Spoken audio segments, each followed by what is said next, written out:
The interwebs. Slow internet. Stop and restart stream. Figures. Yep. So they got us? Got something? Yeah. Yeah. So people will start getting notices on that. So we'll just give it a few. Yep.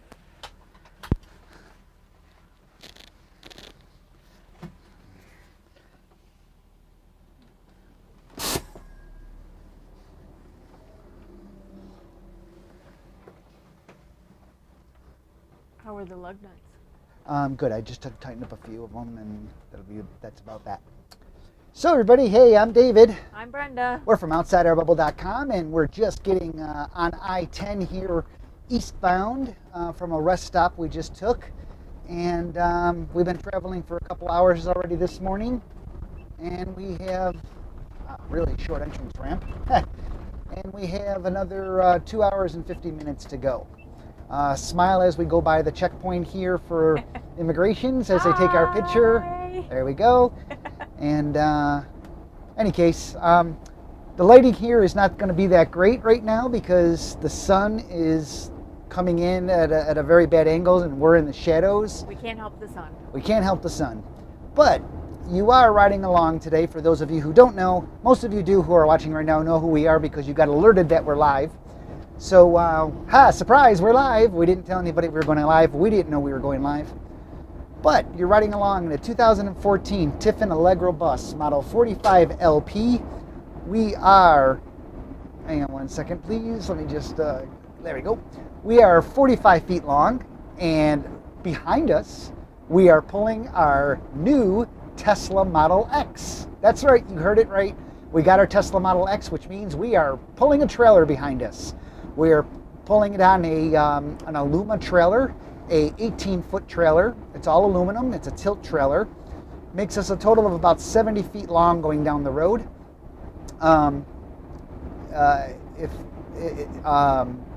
Yeah, so the car weighs 5,500 pounds by itself. The trailer weighs 1,500 pounds. And so we got 7,000 pounds that we're pulling behind us. Our gas mileage on this trip, and we left Rodeo, New Mexico this morning. Our gas mileage has been 7.4 miles per gallon currently, which is not bad. Not bad. Now, the good news is we have the wind going in our direction. So that's the good news. Yeah. And for those of you wondering, Loki is right down here, just kind of hanging out in his bed. We just walked him for a little bit, so. Trying to see if I can. It's all good. Yeah, I can't do much about the sunlight. Way down here it's really bright, way up here it's not. The camera's just kind of adjusting for itself.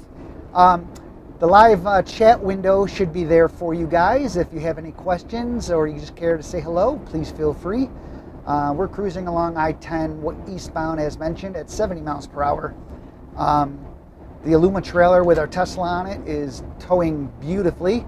It's only actually the second time we've towed with it, having left. We just picked it up in Tucson, Arizona. Yeah, I was going to say, we left Fort McDowell. Yeah, we were in Fort McDowell, Arizona, where we stayed for a couple months.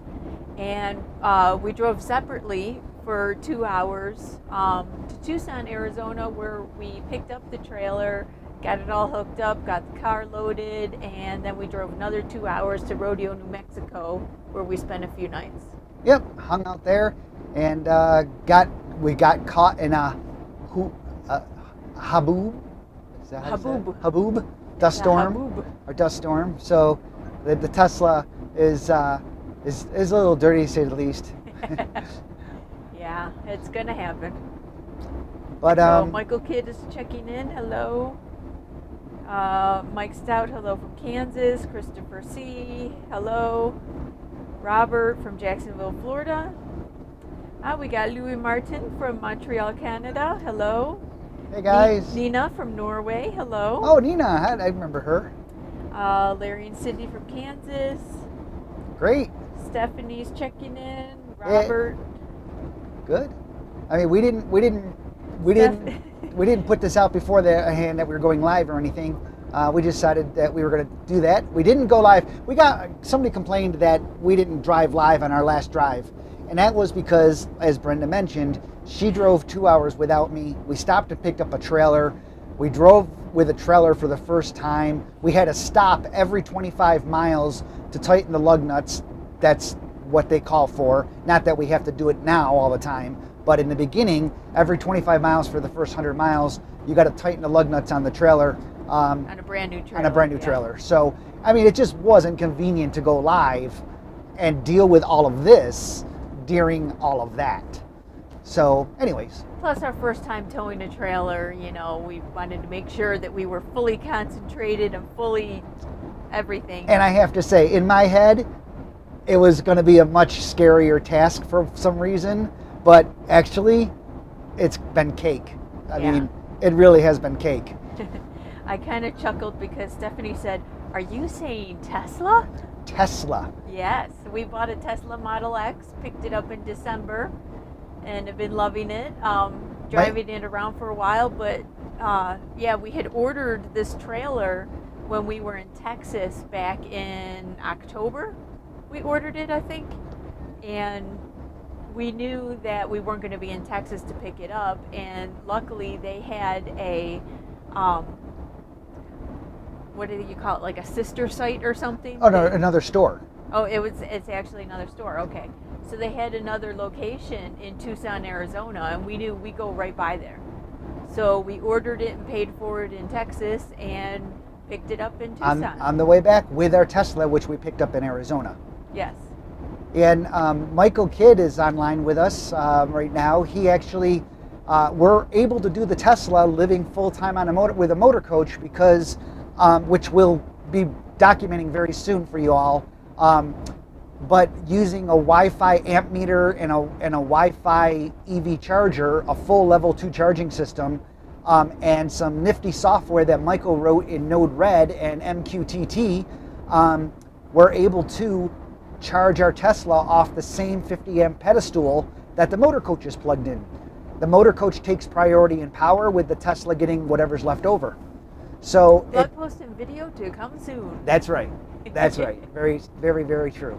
And Michael and I have already shot the video talking about the project, and currently the wiki is being put together, and it's all open source. So not looking to charge anybody for anything, nor is Michael. Charge. Charge. Charge.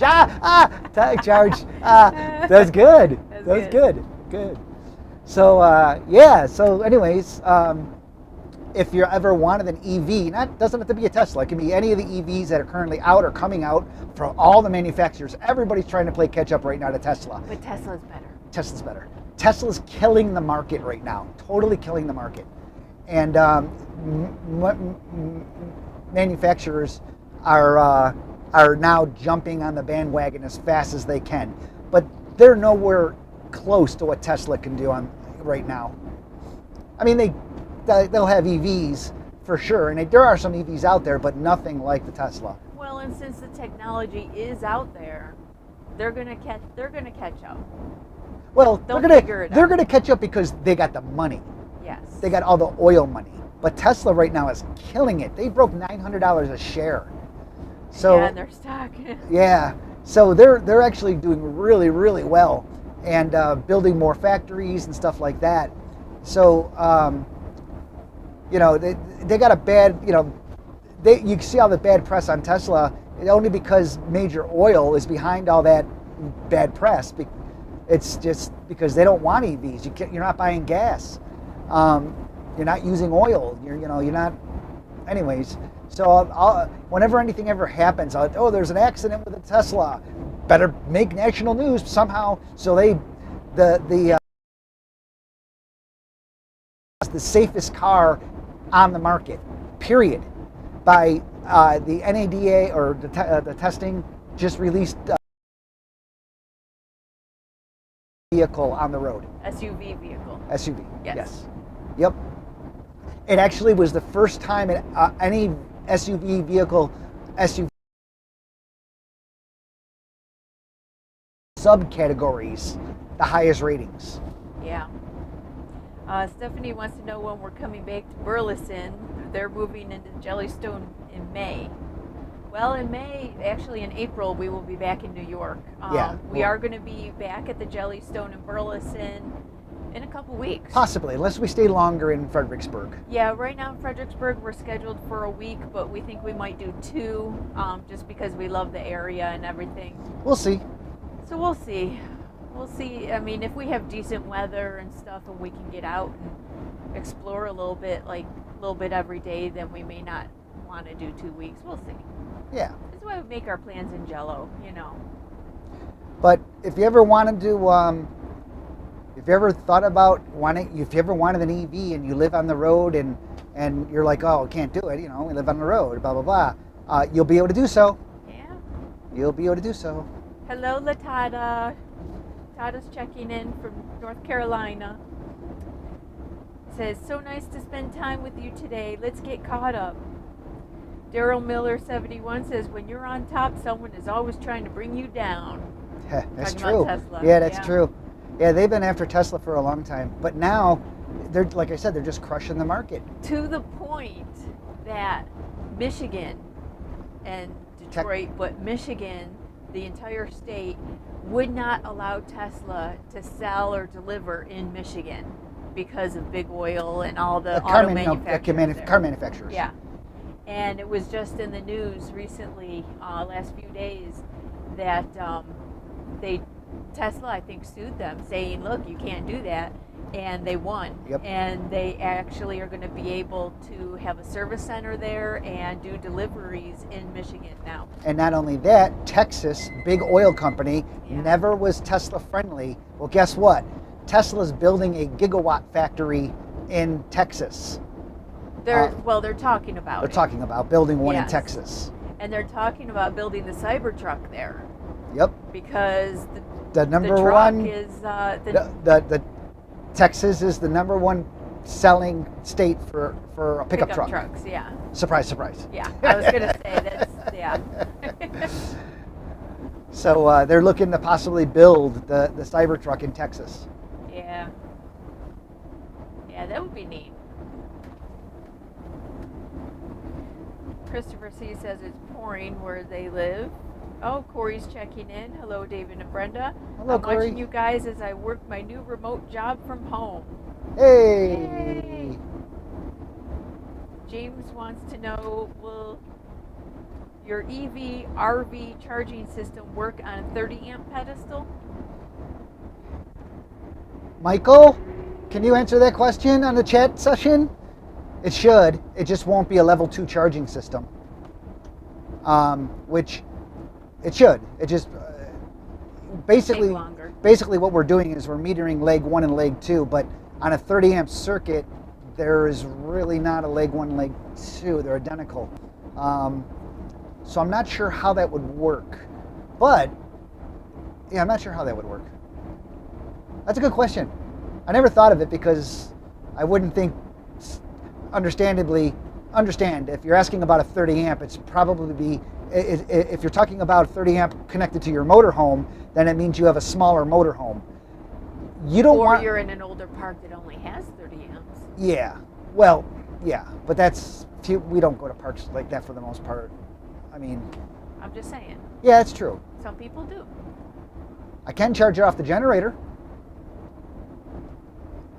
But yeah, it's a good question. I'm not sure why you're asking that. If you're asking it, like, could you plug in the 50 for your coach and the 30 on the pedestal for your Tesla? No, you cannot do that. The reason you can't do that is because, I shouldn't say Tesla, for any EV, 30 and 50, is because they share, usually RV parks share one of the legs between the 30 and the 50 because you're usually not going to plug into both.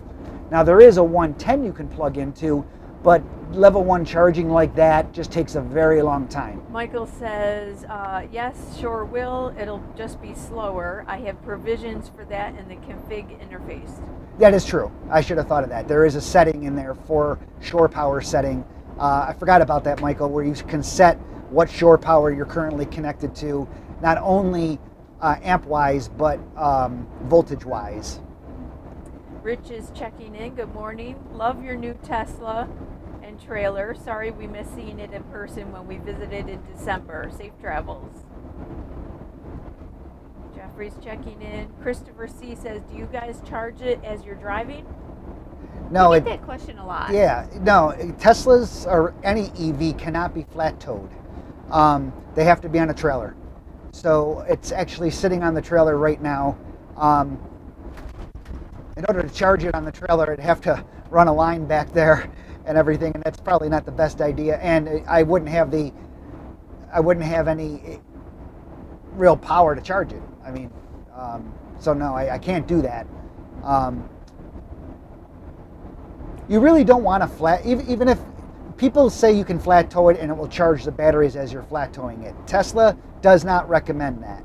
And logically, with you tires and weight, it doesn't make sense. Exactly. Like this Tesla in particular, any EV, a full EV is a heavy vehicle because of the batteries. The Model X, which was what we have, is 5,500 pounds. So it goes through tires. Remember, tire manufacturers never, for cars, they give you 40,000 mile warranties, things like that. Well, they're on cars that are like 4,500 pounds. You add another 1,000 pounds to that. Yeah, you're going to go through tires. So you only get, on the Model X, on these Continental tires that we have, you only get about 20,000 miles out of them. So going cross country back and forth, you're doing 4,400 miles a year going back and forth. You're just chewing up tires if you're flat towing it. So it's not the best use of it. And charging it is really not a concern. I mean, it's been charged. It's sitting on the trailer. It's going to stay there until tomorrow. We won't be using it. We won't be plugging it in today. It's going to hold the charge. It has the battery can do 325 miles on a charge, depending on air conditioning, heating. Just like a gas vehicle, the more you use your AC and other things, the more you use fuel. Same thing for an EV. But the whole point is we can now do this all with a motor coach. Yeah. On the same miles on a charge. Yeah, we're not worried. Like if we wanted to go on a day trip, a 2-hour day trip, 2 hours away or something, we're not concerned about that at all because that's only 240 miles round trip for, if you say average 2 hours, 60 miles per hour, 120 miles. So 240 miles round trip. That's a hell of a day trip. And we can go over 300 miles just on a single charge. And there's charging stations all over. Yeah, there are. When you're looking for them, you see them all over. I was nervous in the beginning. Michael, understand, has been doing this for a number of years now, but he started out by plugging into the pedestals separately and things like that. And he quickly determined it really wasn't sustainable. So set out to build a better mousetrap, so to speak, and because of that, we're now able to do this. And we've always, ever since we had seen the Teslas, we wanted one. We just couldn't do it because we were nervous. It wasn't feasible to go and do a day trip or run your errands or whatever. You get back to your coach and you plug in. The next morning, you're fully charged. Oh yeah. So I mean, it's not a big deal. You park it in front of your coach, you plug in, and boom, you're done.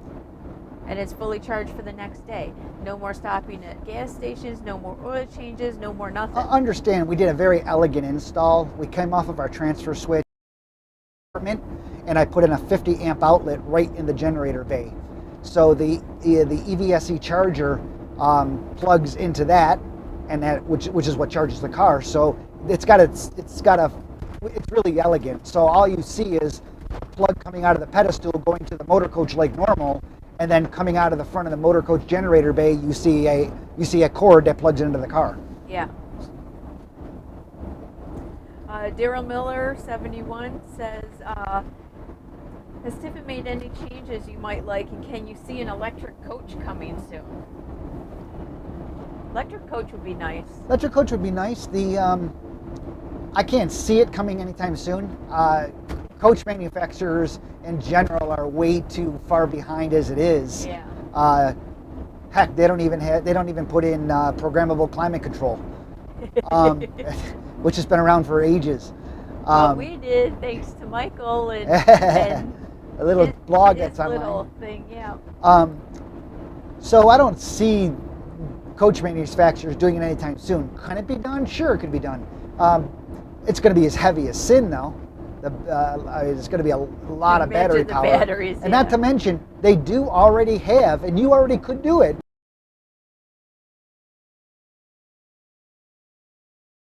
which will pull, a full-size trailer. Fifth wheel. So technically, you could get yourself $170,000 or something like that for the cab, a fully electric, and hook a fifth wheel on the back of that, and you got yourself an electric vehicle. Yeah. So yeah, you.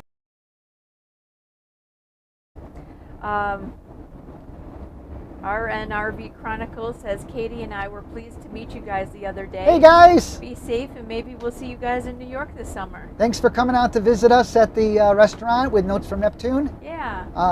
That was very nice to meet you guys in person. And thanks to those who also, all the others that also stopped out. We had a good time that night. Yeah, we'll be in upstate New York, Byron, New York, Southwoods RV Resort from May all the way to October. Yep. That's a plan right now. I would start, if you're going to want to go to Southwoods, you're going to want to call them if you're going to be there on a weekend, because they're a busy place. Weekends are usually fully booked. It's a family campground. So it's a good, quick, easy getaway for a lot of families. But, during the week, it's not an issue usually. During the week, it's not too bad. Sometimes it can be. And if you call to book, just mention, hey, you're coming to see us. Red Jaguar 100, good to see you guys once more on the road. Michael Kidd says some preliminary details as the wiki is formed up is available, and so he gave a link. Mike, you really want to do that now, Michael? Red Jaguar 100 says your car looks fantastic, the new Night Rider. Christopher wants to know if we have a video on our new car. We will soon. We have not been able to shoot one yet. We were hoping to do it in Rodeo, New Mexico, but it was so cold windy. And so windy. The whole time we were there, it was windy. Yeah, we stayed inside. Yeah, we really were hoping to shoot a video talking about the car, the trailer, how we load it, things like that. So we're hoping to do that maybe here in Fredericksburg this week. So yeah, we're just gonna do a quick overnight in Van Horn, Texas tonight, and then we'll be in Fredericksburg tomorrow. So we're hoping, as far as the weather and everything, we're hoping to be able to shoot it tomorrow, or not tomorrow. Sorry, we're sometime this coming week. Yeah. So to come, but yeah, we're definitely going to talk about it, and that will then lead us into. How are we able to do this? And then that's where we then release the video with Michael and the post and the wiki and how to and all that. Martin Webb is There's a whole plan in place. You good? Yep, I'm good. Go ahead. Martin Webb is checking in. Hey, checking in from Portsmouth, England. Hey. Discovered the channel the other day. Very jealous. Safe travels. Thank you. Hello, Martin. No, don't say thank you for being jealous. No, thank you for checking in and joining us. Yes, that's what I meant. That's what I meant. I know, I just wanted to clarify. Sound asleep in his bed. We have the step cover that goes over the step, and then we put his bed there, and he just passes right out. He's just... He's gone. He travels really, really well. Hey, did you put any photos of those photos I took of the X on the trailer? Did you put those on our Facebook page or anything? Yes. If you guys want to curious of what our car looks like, there's some photos that Brenda added to our Facebook page. Yeah, they're on our Instagram, and they went to Facebook as well. So if you have Instagram, it's @BotRV. So look up @BotRV is our Instagram account. Oh, and Loki has one too, @LokiBot, LOKIBOTT. So you can follow Loki too. You get a daily pic from Loki. Yeah. So Which reminds me, I gotta do one today. So again, for Instagram, @bot BOTTRV and @LokiBot.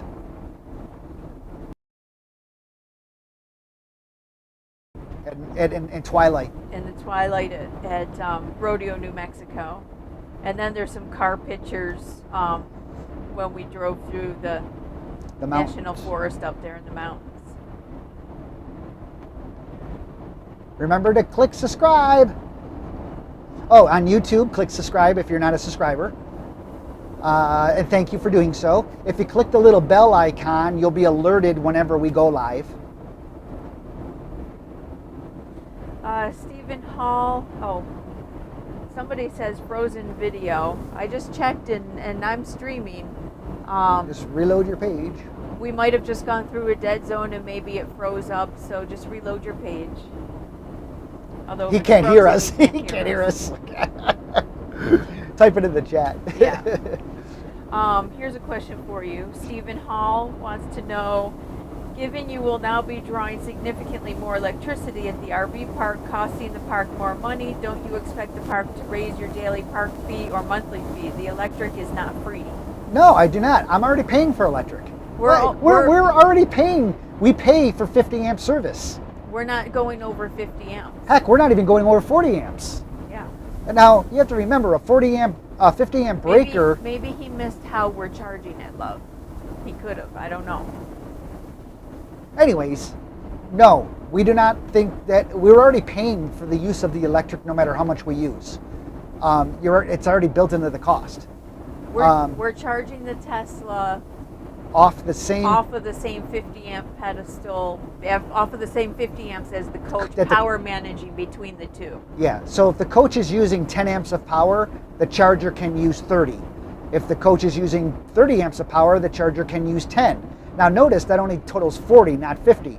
That's because a 50 amp breaker is only rated for 40 amps continuous use. So that's been taken into account in the calculations that are done all the time, and so every 1 second the charging unit gets updated with whatever current it can use, so it knows. And so because of that, we don't trip the 50 amp breaker.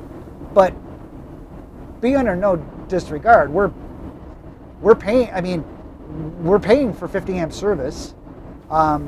In places that charge extra for electric, yeah, our bill then will be extra because they charge extra for electric. So this is something in the future I think RV parks might want to address.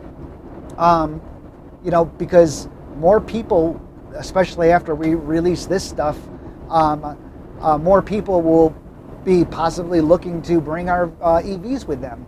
And if RV parks start seeing more and more EVs, which down the road, 10 years or so, they will,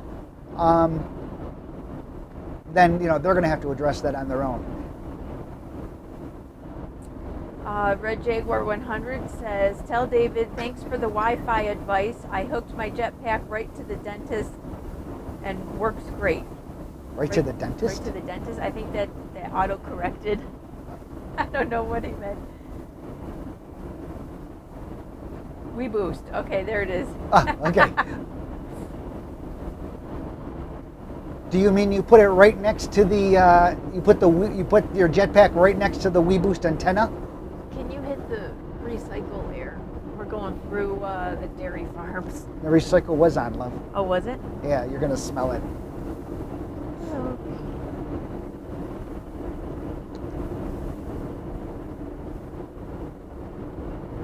We're coming into, going to be going through my favorite place of all time, I say sarcastically. El Paso, Texas. So I'm going to spin the camera around so you guys can see the wonderful El Paso, Texas. Well, they still got a little bit. Okay, I'll bring it back around then so you can see us. Ta-da! Yeah. And then when we get up to coming into El Paso, I'll spin you around so you can see the lovely congested traffic. Actually, it should be pretty good this time of day. You just jinxed us. Thanks, dear. Have we time zones? Katie on the road. Our today's travel route, we left Rodeo, New Mexico, and we are traveling to Van Horn, Texas, just for an overnight.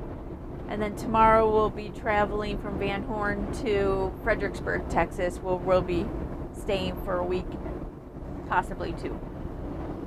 This Aluma trailer that we're pulling the Tesla on is it's pulling so nicely. Hey, buddy.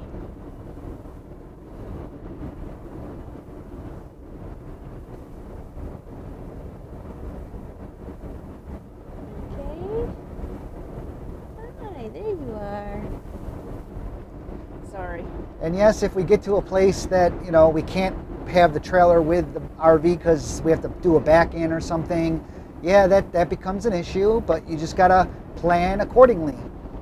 And the Tesla does. We would not be somebody who would tow a trailer, but you know what? Our lifestyle changed. Life changes, and we're towing a trailer now. Granted, the easiest and most effective way to RV is flat towing. Yes, We still stand by that. We still stand by that statement.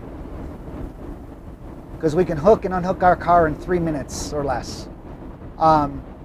And you don't have to worry about a trailer and storing it somewhere if they don't have a place or whatever, you know, things like that.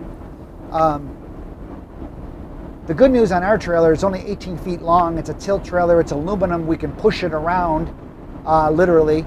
So since it's a tilt trailer, we actually could park it right in front of our motorhome and park the X on the trailer. Yeah, we passed these people before. Did we? Oh yeah, the Diplomat. And we're passing them again because we stopped at that rest area. So we can actually park the trailer in front of the motor coach, and then since it's a tilt trailer, the bed comes down, and then we can, if there's only one parking space, the car can just park on the trailer, just go on and off the trailer. Super Kendall 100 says, "Hi David, owner of a 2006 Newmar SX 4502 here. We are at Pioneer RV Resort in Anthem, Arizona. Anthem, Arizona is, if you're there, that's where Amped Coffee is. Oh, Amped Coffee. Oh, Amped go to a Coffee place, yeah. Is a coffee house. At nighttime they have beer and wine. They do have some food, sandwiches and stuff. Music. They have music, trivia nights, Great all sorts place. of things. Go to Amped Coffee. Tell them. They're right there in Anthem. If Keith is there, he's the owner. Tell him that David and Brenda from Outsider Bubble said hello and recommended you stop by. Yeah, great people. Great people, great place. Good food. I've played there. Great entertainment. I've played there, I think, 3 times with notes from Neptune. Yeah, if you go up to their website, you can see the upcoming different events that they have. If you go to our YouTube channel, which is you're on, you can see some shows, some videos that were shot when I played there on their stage. With notes from Neptune, yeah. KT on the road, any further plans for live drives on your way back to Southwoods? Oh yeah. Yeah, we'll still be doing that. We're not going to do it all day long. Yeah, we'll do one tomorrow when we leave, and we're going to Fredericksburg. We'll do it. You know, we'll probably start it. I don't know. Well, remember that dead zone. There's it. Oh yeah, that's right. That area. Anyways, so tomorrow, just make sure you have the little bell icon. It'll be sometime when we have a couple hours left of drive or something. Yeah, in the top right corner, there's that little bell icon. If you click on that, that'll alert you anytime that we go live. Or upload a new video.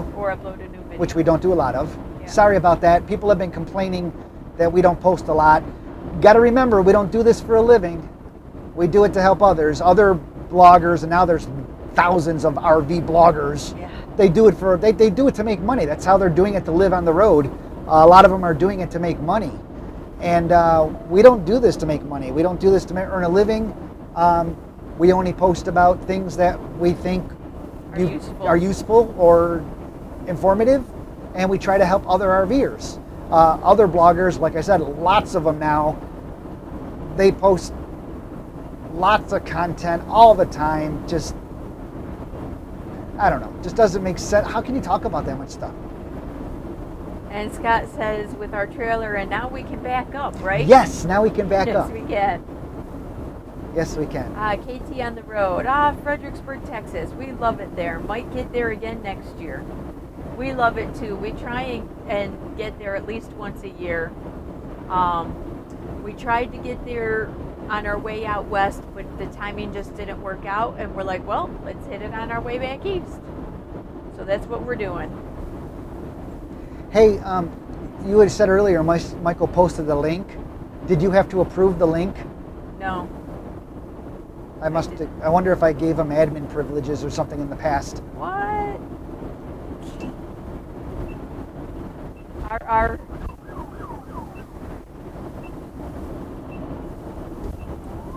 Sorry, there's 3 cop cars going by very fast. 3 of them. I mean, they're flying. R says, wave as we go through El Paso. That's where they are. Well, wait a minute. Saying, hi, David and Brenda. Yes, R says the Nimitz Museum is great there. Yes, we've done that. It's funny to have the Nimitz Museum and the Pacific War Museum there in the middle of Texas, but Yeah. It is a great museum. They did a wonderful job with that. Red Jaguar 100 getting back to his Wi-Fi thing and the WeBoost. He says, no, I used the splitter and wired the both Verizon and AT&T jetpacks up to the WeBoost. Oh, okay. Michael Kidd says, FYI, regarding electric use of charging the electric vehicle, for a Tesla, the average cost of 300 miles of range is $14 or less. Depends on the model and local power cost. So yeah, it's not a lot. It looks like they're up here somewhere. Yeah, Google Maps says there's an accident up here at 6 minutes.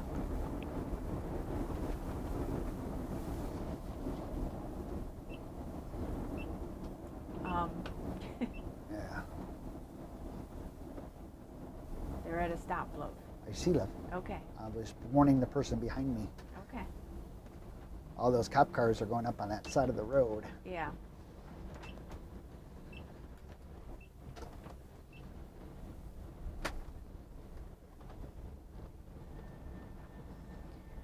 Michelle King says, hello, it's snowing in Kentucky. Well, hopefully you keep it up there and we don't get any in Texas, because Texas did have some snow. I'm not sure why this guy's in 2 lanes. I don't know.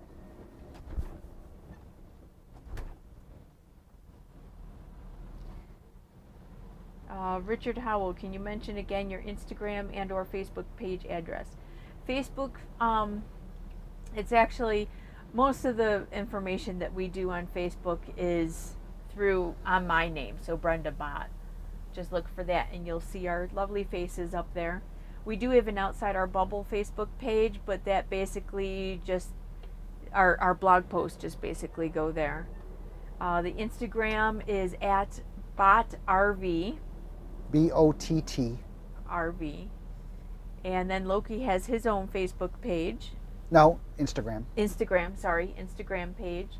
So that's at LokiBot, LOKIBOTT. Oh, shoot. Left lane ends. Oh. 2,000 feet. You've got some time, but I would definitely get over when you can.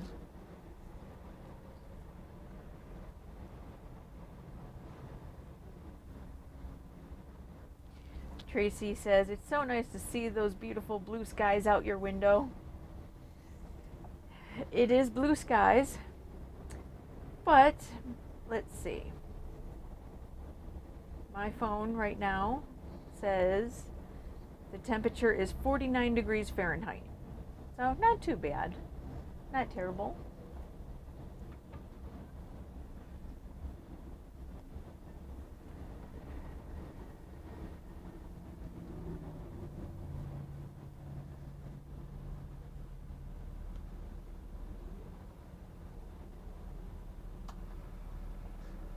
Looks like people are shifting over this way.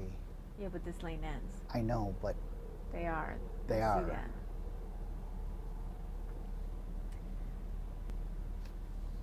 that. Michael Kidd says, regarding the EV charging costs, their X took $43.92 in electric costs, and that was 1 month running around in Las Vegas. Yes, RN RV Chronicles, another accident. yeah. It happens. I'll spin us around. I'll spin you around. It happens. This time it's not, we're not going to be at a dead stop. We hope. No. We don't know. It still shows traffic moving. It's red, but if we were going to be stopped, we would be stopped already. People are just going around it.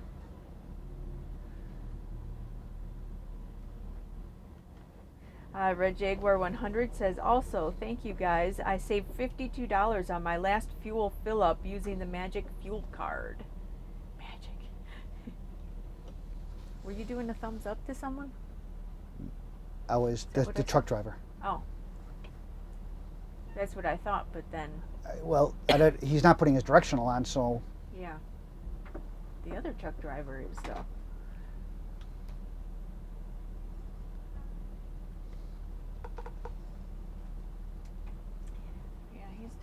Going to have to move over because there's another semi next to him on that road, and everybody's moving over. Look at that! Look at this guy's block. Look at this guy block this car. Wow, that guy up there! What an idiot! Yeah. I don't know why the semi isn't moving over at this point. I don't know either, but he realizes it now. Even though this lane ends, as everybody can see. The accident's all the way. The accident's over there. That spinny thing that you see, yeah, that spinny thing you see, and that's a reflection of the fan in the windshield. Don wants to know if we use Waze. Not really. Google Map. I have Google Maps running on my phone, and Google and Waze are one and the same. Google Maps has significantly updated, and they have all the functionality of Waze now. You can monitor traffic, report accidents, report how long the wait is, all of that. You never want to rely on Waze or Google Maps for... Look at this idiot in front of us. You never want to rely on Waze or Google Maps for a big rig. Watch this guy, love. He's coming in our corner.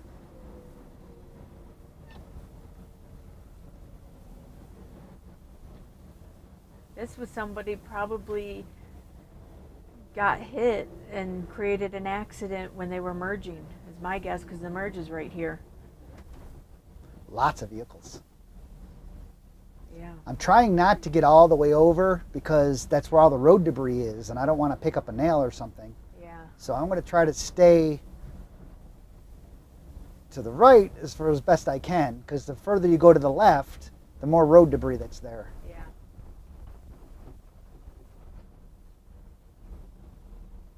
Look at that white car, that little Supra up there. This is what creates slow internet.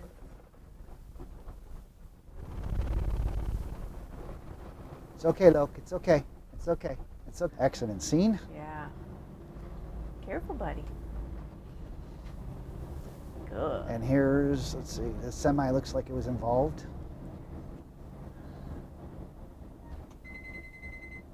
Yes. We are now leaving New Mexico. Just leave the camera that way because we're going to be going through El Paso now. We're now leaving New Mexico. Bye-bye. And welcome to Texas. Yeehaw! Was that good? That was good, dear. Did you like that? Yeah. Yeehaw! Welcome to Texas, everybody.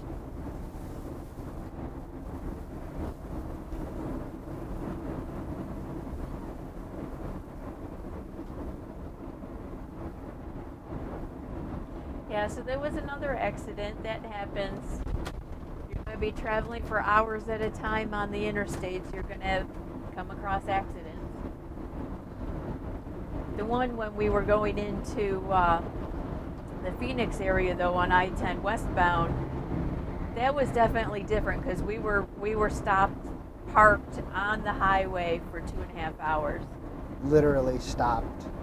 That was, and we couldn't get off or turn around. So there was no, they were actually redirecting traffic, you know, at the last exit to get around it, and we were already past that, so that doesn't work. But you know what? it is what it is.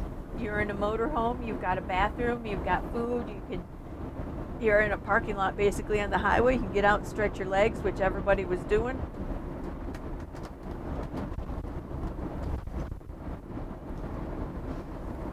Our who's here in El Paso says we should be clear sailing until we get to the east side. Oh, great. Some slowdowns around US 54 exit, but nothing big. Yeah. What we've learned in El Paso. Pick a lane and stay in it. Yes, and basically any big city, you're best just to pick a lane and stay in it.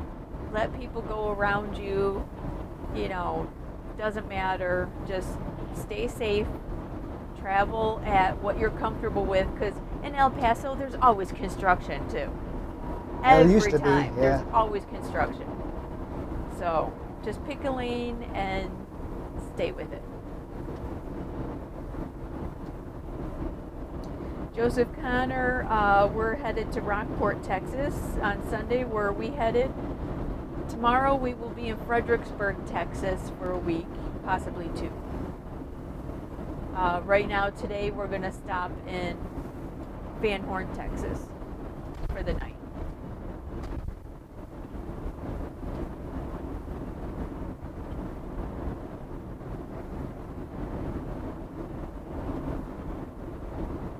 Right lane closed, road work at Sunnyvale Park. See, road work. I'm telling you.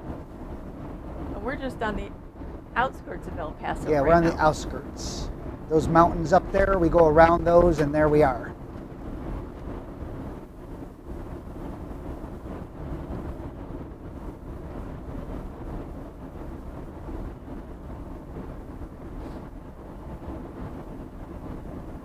That Supra that really wanted to get around everybody and everything, He's right here he is, It's a 75-mile-an-hour road.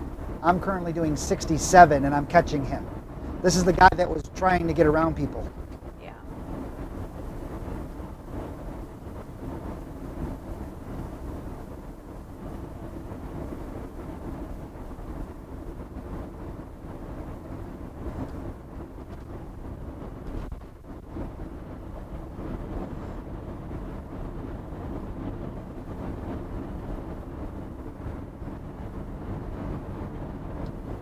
And he's going to speed up and get around you because he doesn't want you passing him.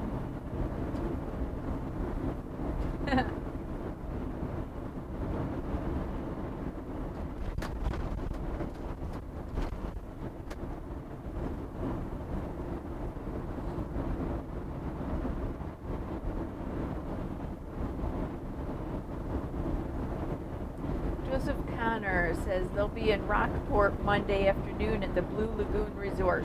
Will we be anywhere near there?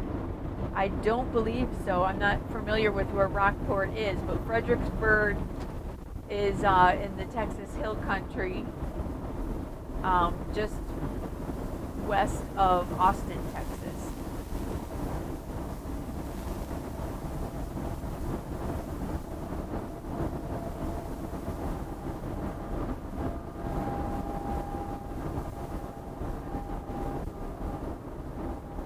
Where the trail leads says, hello, David and Brenda in the morning. Good to see the two of you traveling. So close again. We may have 2 offers by tomorrow, one today and one tomorrow, fingers crossed.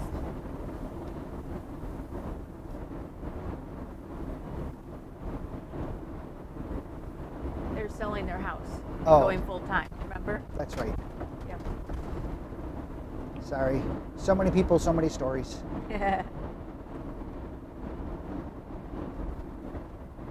Great clear day for traveling. Yep.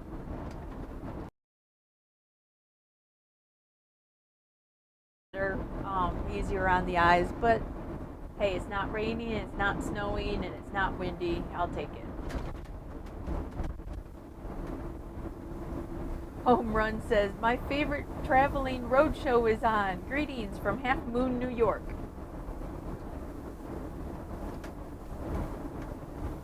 So here we are coming into El Paso now. Yeah. Let the fun begin. Let the fun begin is right. So El Paso is a big city in itself, and it's a sprawling city. So not only that, but you're also right on the Mexican border, so you get a lot of people going in and out of Mexico. So you get all that traffic as well. Yeah, literally right now to our right on the other side of this car dealership is the Mexican border. Yeah. A fence.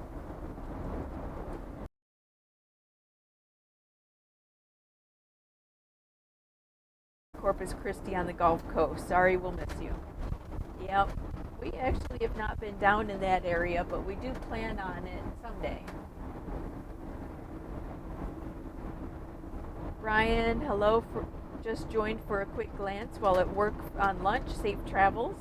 Thank you.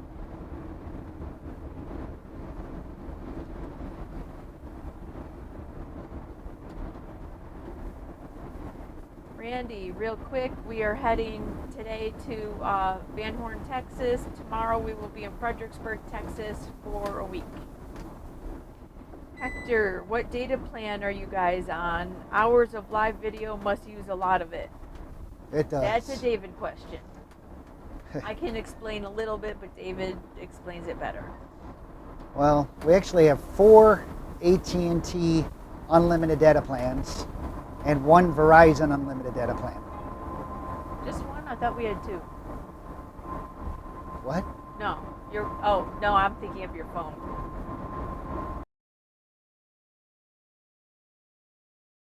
The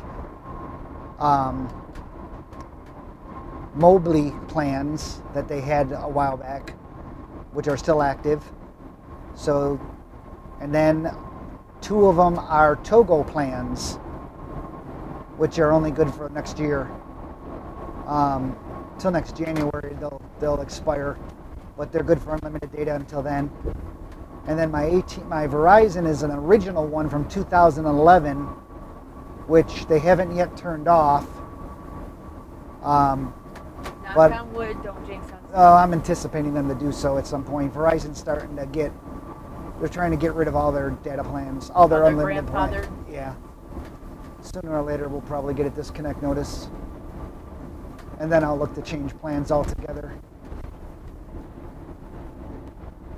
And they're all put together, all of those then go into all those jetpacks feed into one computer, which is running a software called Speedify, which is a VPN bonding service, which takes all of your connections and bonds them together as one connection for faster speeds.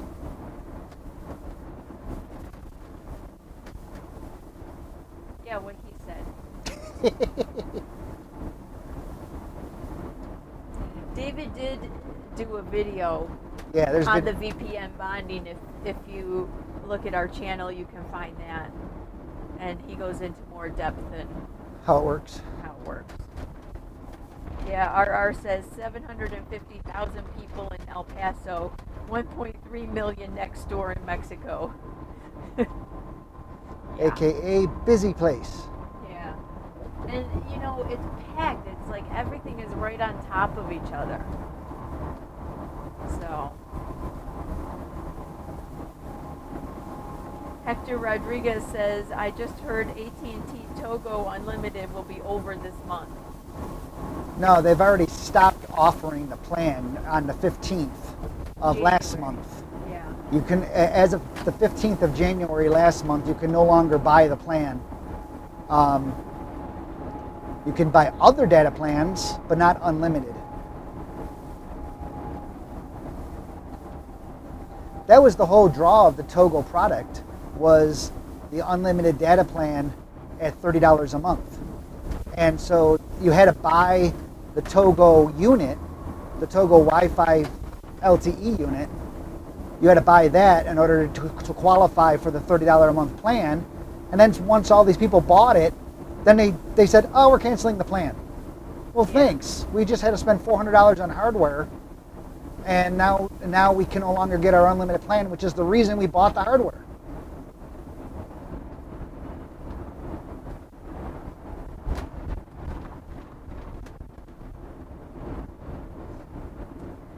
Gio says, me and the wife did a harvest host at a winery around El Paso, and they had 50 amp hookups. It was awesome. Oh, nice. And then our says Sunland Park Racetrack and Casino has hookups in El Paso as well. Yeah, I know we've stayed in El Paso for an Ooh, overnight. Mr. Semi, you're going way too fast. Yeah, I don't know where he thinks Holy he's going. cow. He's gonna be stuck behind those trucks.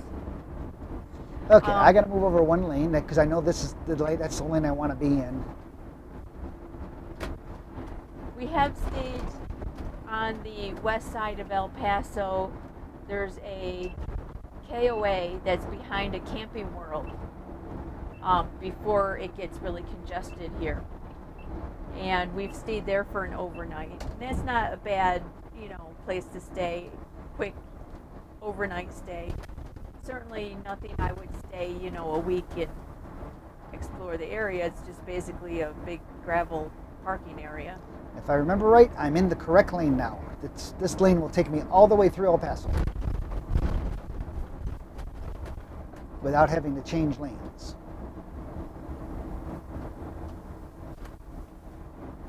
Okay, so now we're around one side of the town.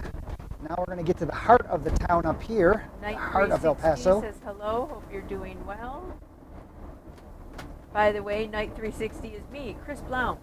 Hi, Chris. Hey, Chris, how you doing, buddy? Oh, that's funny. Oh my gosh, Chris and I go back years and years and years and years.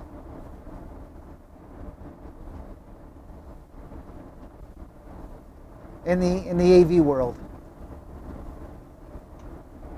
audio video world. I just got a nice email from Mike Lang. He does our admin of our of DBS Talk, which actually Chris Blount is the original founder of. DBS Talk and TiVo Community, and Mike manages those sites for us. And I just got a nice email from him the other day saying, I don't mean to come off sappy, but it's been 20 years that we've been together, and kind of outlined our history together. And yeah, Mike's been working for me for 20 years.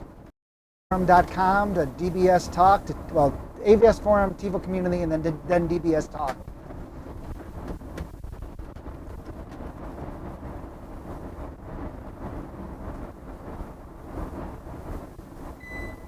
Yeah, this little yellow car here is kind of screwed up my plans.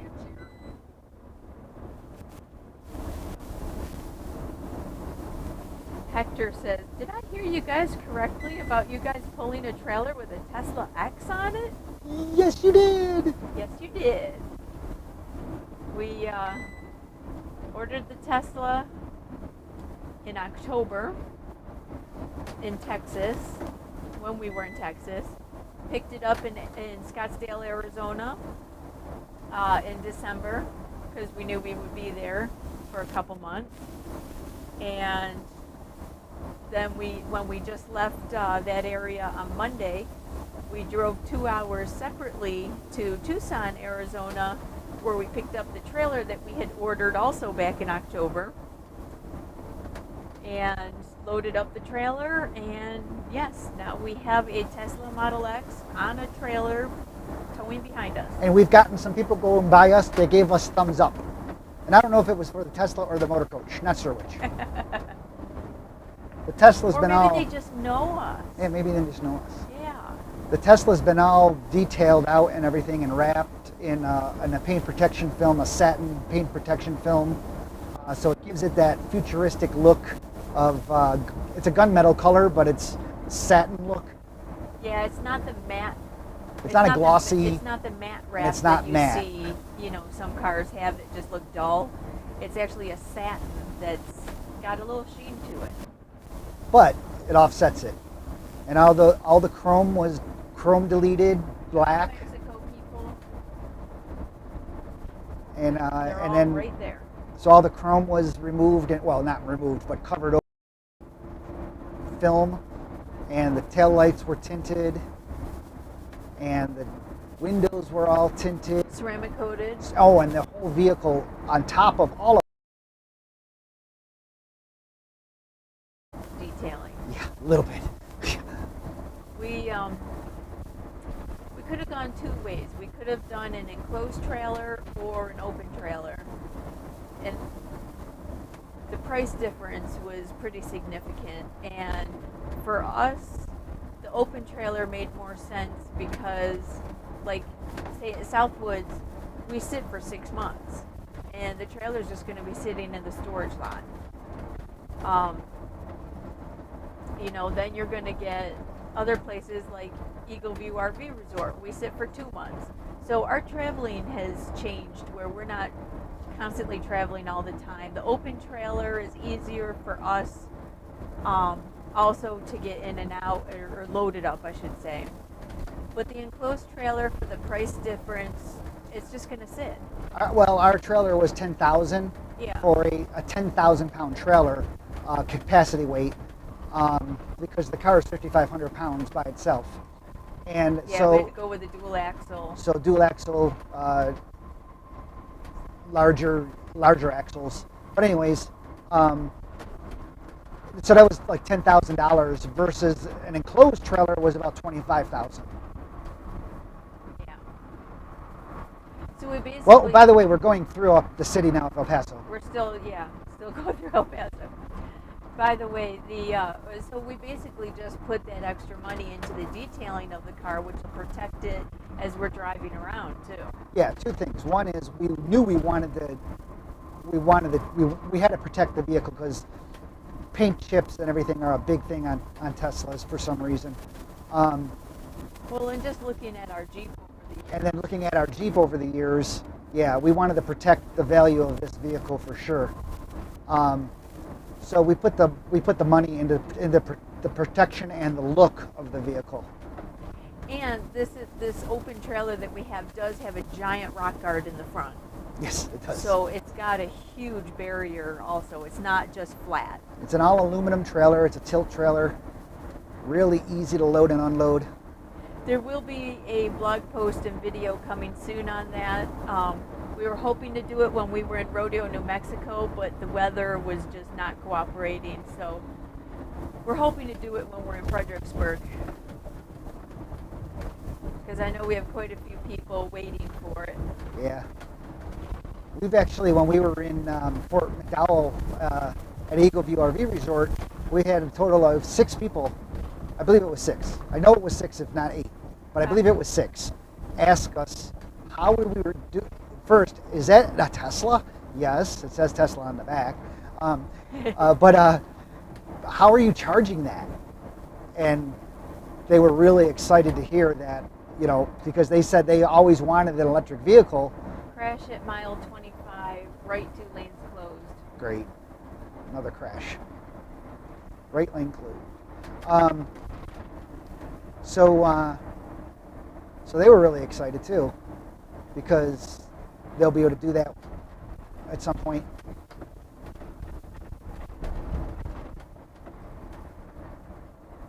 Hector, yeah.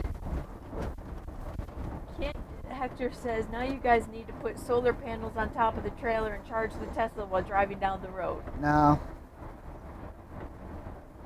It doesn't take a lot of charging. Yeah, it really doesn't. I mean, yeah. Just like our motor coach doesn't take a lot of charging. People think you're constantly using the 50 amps. Yeah, because you have a 50 amp, a coach that has a 50 amp plug doesn't mean, you'd be amazed. Looks like lane shifts up here too. Yeah, wonderful. That this is the lane I want to be in, and I'm just going to stay in this lane, and everybody else can go around me. Just go around me. Plenty of room. But I was the one pulling 2 zip codes worth with my 43-foot and Raptor. LOL. Ooh, did you see that car cut across 3 lanes to get to his exit? Damn. Oh, and he almost hit that curb. I'm sorry. If you miss your exit, get off at the next exit. Don't cause an accident. I have to believe that right now, Michael and I are the only 2 people that are pulling Tesla Model X's and charging them through the motor coach. heavy braking. Because this was on the sign, remember? It said the 2 right lanes were closed because of an accident. Remember that? Yeah.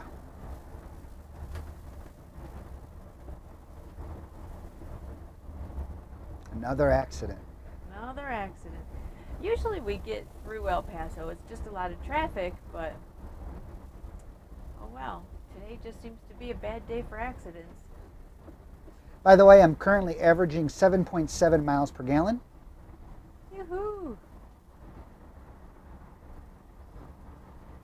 And that is pulling 7,000 pounds of weight. We're 42,000 pounds loaded. The way we live, everything in our coach, blah, blah, blah. Every time we've weighed it, we're about 42,000 pounds.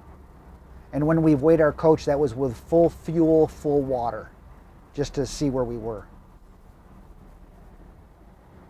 So we're technically right now less than 42,000 pounds on the coach because we don't have full fuel and we have And like our water's 15% water. Yeah. But we are pulling 7,000 pounds now. Before we were pulling 4,700 pounds. Daryl Miller 71 says, do you think lithium batteries are worth it on a coach since they are so expensive?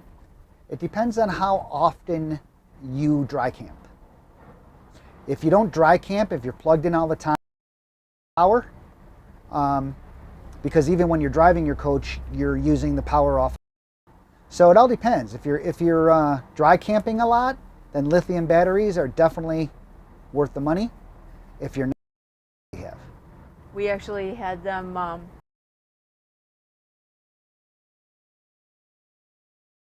2014 coach, my batteries are coming up due for renewal to replace. Yeah. Because they're not as strong as they used to be.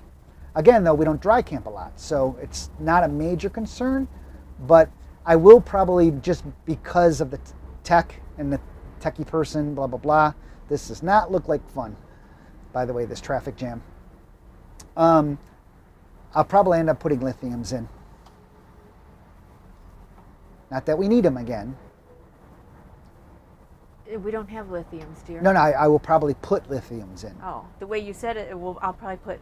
I thought. Did I say I thought again? I heard you say, I'll probably put lithiums in again. Oh, well. And that's what caught me. Like, we don't have lithiums. We have AGM. Look how close these people are stopping to each other.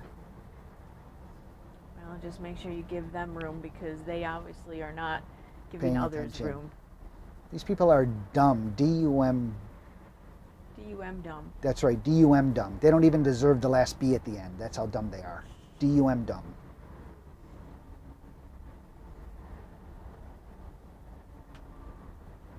Yes, I know it's spelled D-U-M-B, but like I said, they're so dumb they don't deserve the last B. Okay. Brian Hubbard, good afternoon, David and Brenda. Safe travels. Fresh snow on the ground here in southwest Ohio. Well, hopefully, Brian, you will keep the snow up there. Please. I know they did have actually some snow just the other day. Like Tyler, Texas. In El Paso. In El Paso, yeah. Yeah, where we are right now and stuff. So, It's yeah. freaking amazing. Right now it's close to 50 degrees though.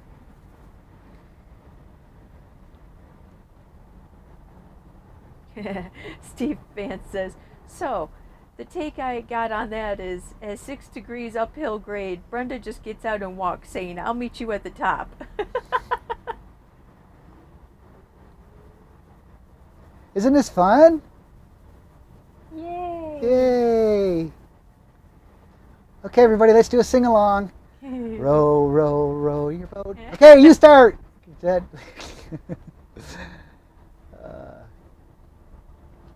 Yes, and this is where it's ideal and I think necessary for a big rig like us just to stay in the lane that we're in. Oh yeah, unless we are forced to change lanes because of an accident or something. Yes. That's why.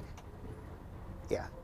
So as you travel back and forth across country and you do the same routes and stuff, you figure out the lanes you should be in, and this is the lane we should be in, and you'll see further up the lanes on the right hand side will drop off, and we'll end up being in the right hand lane way up when I-10 comes back to just being I-10 by itself and not I-10 through a city. This is I-10, it's just... We are currently, according to the GPS, which is a Garmin 780 GPS we use now. The Garmin 780 is our recommended GPS of choice. Find it on our recommended items page on outsidebubble.com. Hour and 46 minutes to our destination, 115 miles to our exit.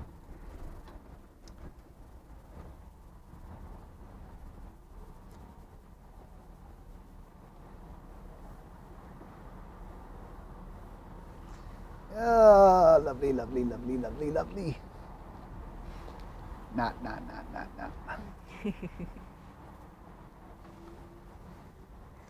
RR says we should have smooth sailing in a couple. Started singing "The wheels on the bus go round." Wheels and round. on the bus go round and round. There you go. That's a better one.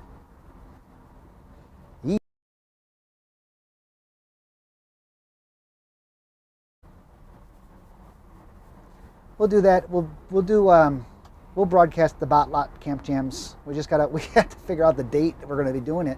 Yeah.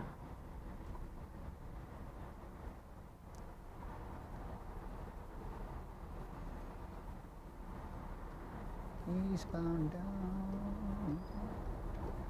We gonna do what they say can't be done. We got a long.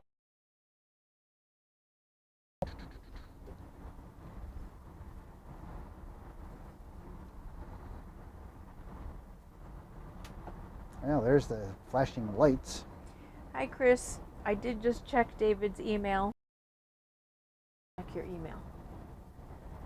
But I checked your watch. Okay. Hon? I know. Yeah, I'm right here. I'm looking at the same big window you are. That was just my reaction, dear. So everybody's got to merge over. Not sure why this semi's not. Why paying none of these attention. people are. Well, But still on, so I thought everybody was moving over. school bus. Okay, his flasher's off now. Yeah. Dude, move over, dude. Road work ahead. Yay! I told you I would have driven. Take it down, pass it around. You have 999 meters on the clock. Yes, Night 360. Texas drivers are crazy. Although we have found crazy in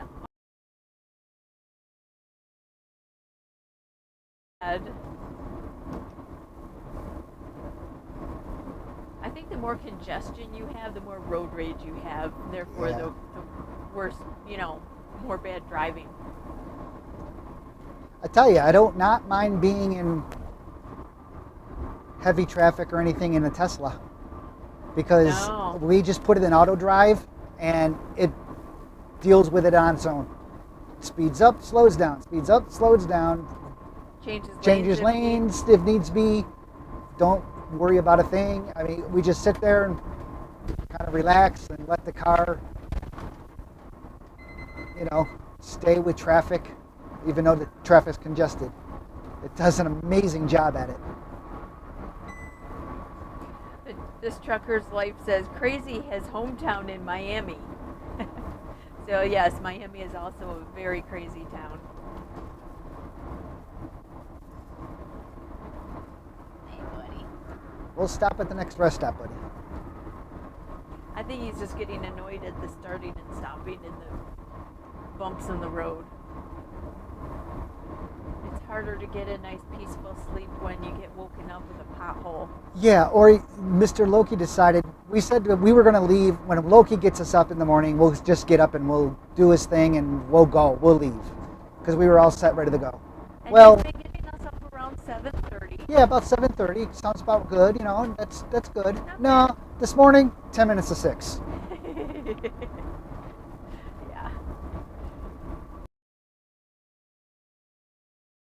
sorry, I gotta go out. And he jumps up on the bed real softly as it's so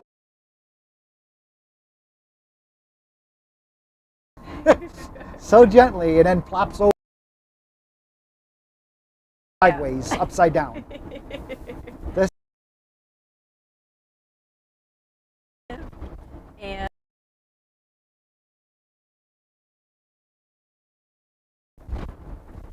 he got down, went to the door, and started scratching at the door, and we're like, okay, Gotta that's our go. cue. So we got up and we left early. Yeah, we were on the road by 7. And even then, we weren't even rushing. Yeah, you got your coffee and everything. Bumps, bumps, bumps.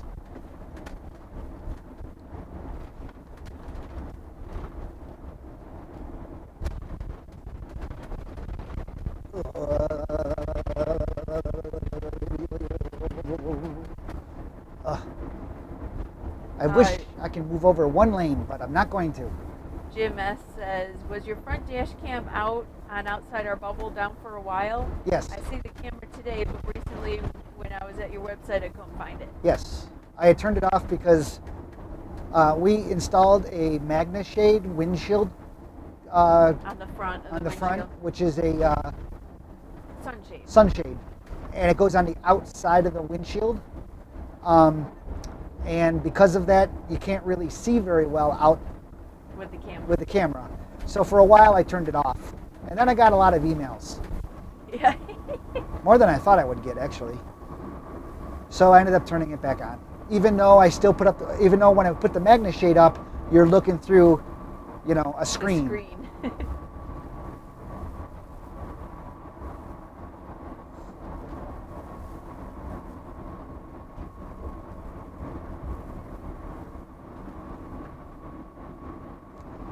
There we go. Brian Hubbard says, so I take it you're very happy with your Tesla.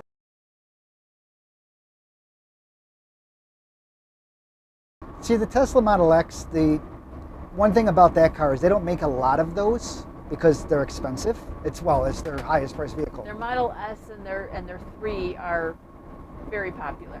And the Model Y is going to be a killer vehicle. That is going to be the best-selling vehicle you watch for Tesla. But the Model X, because of the cost and the uniqueness of the vehicle, they don't make a lot of them. So a lot of that car is hand-built, like a motor coach. The frame and everything is, the frame and all that, that's all made, CAD and computer welded and all that crap. But a lot of the stuff, like the finishes, the woods and everything, that's all hand done. And then assembling it, the interior stuff and all that's all hand done. So in any case, get a brand new RV and then you find these issues because they're all hand built for them, and they're human. You have to go through and have things adjusted. Well, the Model X is one of those vehicles. Unfortunately, you wouldn't think so at such a price point, but you have to have adjusted after the fact. So we had some noise issues with sound, with noise and things like that. But nothing major. Just little things that... Panel alignment. Yeah. Little things that just weren't right. And if they were more than, you take the car and you go through it and then you do a pick list and you bring it in and they get it done and you bring it in again if you have to, and they get it done. And they gave us a loaner every time. The people that our neighbors thought we were selling Teslas because we had like 3 different loaners, 3 different vehicles. We had a Model S, we had 2 different Model X's, and ours, once in a while. So they thought we were a dealer. It was a joke. And then our X was gone for... But it's a mean-looking machine now. Yeah, we're loving it now. It's Brian so Hubbard. fun to drive. Brian Hubbard, plug your ears for a second, please. Brian Hubbard, again, attention, Brian Hubbard. Plug your ears, please. And Red Jaguar 100. Oh, and Red Jaguar 100, plug your ears also, please. Just go ahead and do so. Okay, so I'm assuming your ears are plugged at this time. So yeah, the other day, we're out in the middle of nowhere, New Mexico. I mean, you can see a great runway road, as far as you can see forever. We hit 135 miles an hour. Briefly. Just to see what we could do. Yeah. I then briefly, and it didn't take very long to get there, by the way. No. And I did get a picture of it. And Brenda took a picture of it. And the funny thing is, I didn't mean to go I meant to go fast, but I didn't mean to go that fast. Because I told Brenda, I said, take a picture at the speed. And she didn't say she got the picture. So I'm still accelerating. And I'm thinking, I kept saying over and over, get the picture. And she never told me she got the picture. And I thought he was just like, get this picture, I'm going faster. Get this picture, I'm going No, faster. I was waiting for her to tell her. Yeah, so if she would have said, okay, I got it at 120, I would have backed off immediately. But okay, you can unplug your ears now. Oh yeah, we got to tell them that. But yeah. Oh well. Anyways, yeah. Richard, how old did we get full self-driving on our Tesla? Yes. Yes, we got the Love it. We got the Tesla Model X long range. We did not get the performance model, but we got the long range.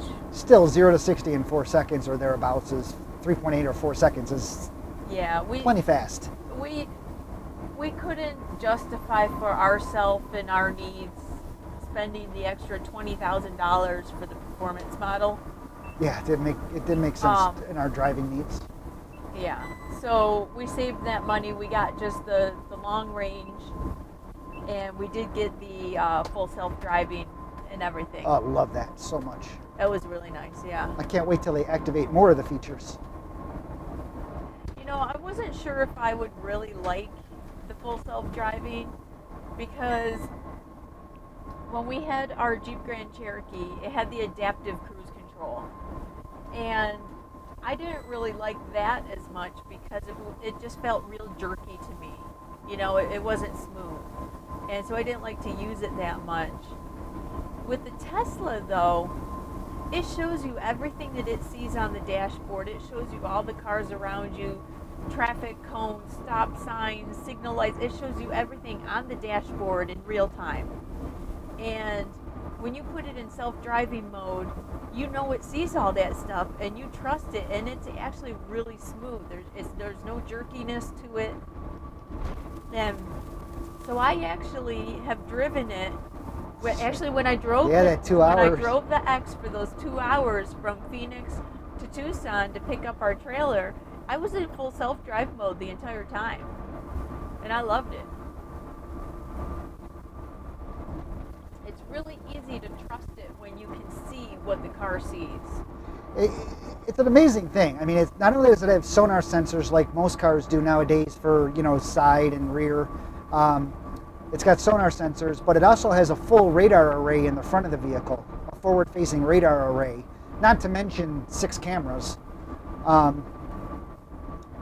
Actually, 1, 2, 3, 4, 5, 6, 7, 8 cameras. Excuse me, 8 cameras. And it uses all the cameras, not just because they're cameras and records things, but it uses the cameras and does what they call digital pixel mapping. And it uses pixel mapping to determine things like, is something getting closer to you or away from you? And it also uses it to help identify by the shape. Are you next to a pickup truck, or are you next to a car? Or are you next to a semi or a bus? It actually can identify the differences. It's kind of cool. Yeah. It sees bicyclists. I would hope. Well, yeah. Brian Hubbard apparently was not plugging his ears. He said, "Big deal, Dave. I've been 163 in my police cruiser." Well, that's in your police cruiser. Yeah. And I'm sure you had your siren on and your lights going. So technically you were legal then. Or maybe he wasn't and he was just doing that. Richard. Yeah, they top out, the X's, they have them topped out basically software-wise at 155. Don't know who would need to go 155 or 135 for that matter. But they top them out at 155. The fastest we had ever been before that was we had a a Nissan 350Z Roadster, 2005, birth year, birth color, and the fastest we had ever been was 126 miles per hour with the top down.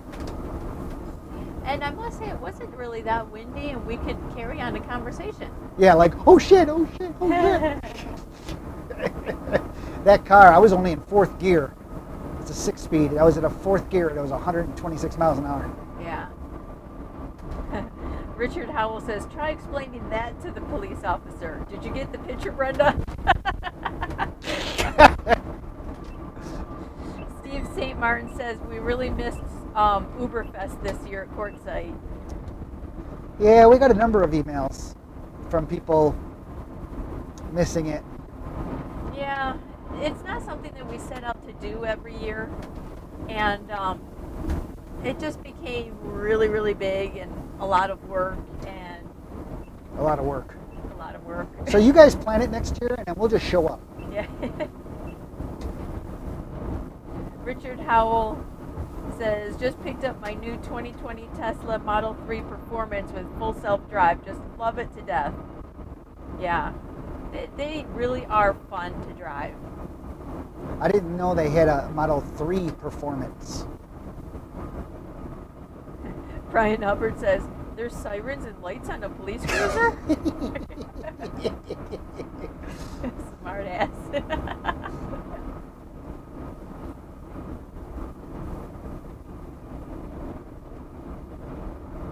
Oh, and Jeffrey, I'm sorry, I didn't forget you. Good morning from North Carolina.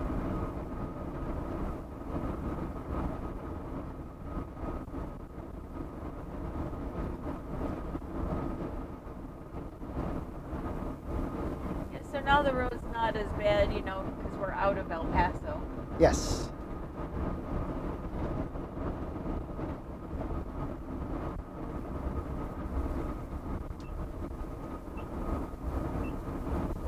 And I really do like how this trailer, this Aluma tilt trailer, runs.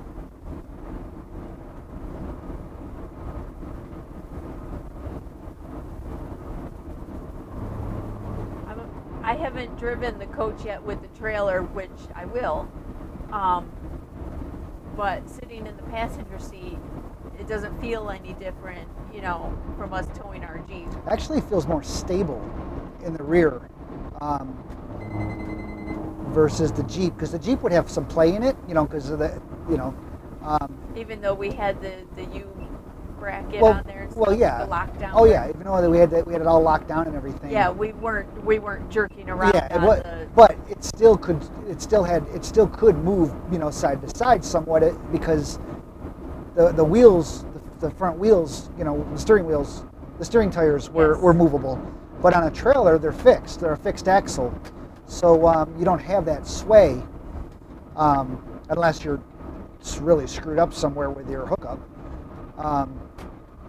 But no, it's tracking and running great.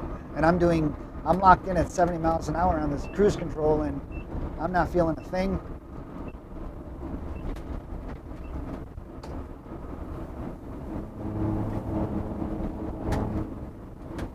And since the Tesla is so wide, it's a wide body, it's a wide car, the trailer, we had to get a wide trailer. We had to find a trailer that it would fit on. So that's one thing. Not just any old trailer will do. No, it will not. And, weight-wise or width-wise. Correct. You got to have first off, weight is always important no matter what you do. But width-wise, in this particular case, our track, our tie-down E-track to tie the tires down to the trailer, we're set at 67.5 inches on center. That basically gives you an idea, and that's the center of the tire. The trailer is 101.5 inches wide. Yeah, so it's as wide as our motor coach.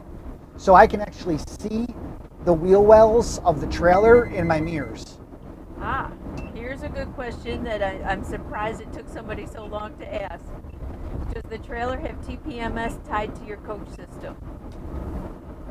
The trailer has TPMS sensors that I put on, that I took off of my Jeep and put them on the trailer. The coach doesn't come. Newer coaches come with TPMS systems. Some built in, at least some of them do. Ours doesn't. Ours But is a 14. But we have a easy tire TPMS system, and so yeah, we basically took the sensors off the Off Jeep the Jeep when and we put them traded on it in, yeah. and put them on the trailer. So yeah, definitely you want to definitely run a TPMS system. Period. If you're not running one, you should be. Yeah, whether you're flat towing a vehicle or you have a trailer, you always want to have a TPMS system on whatever you're towing. Tire pressure monitoring system. Yes. Because if you get a flat back there, you're not going to know it. These things, these coaches have so much torque that, you know, you lose one tire out of 4, you may not know it, and then you're going to have an issue.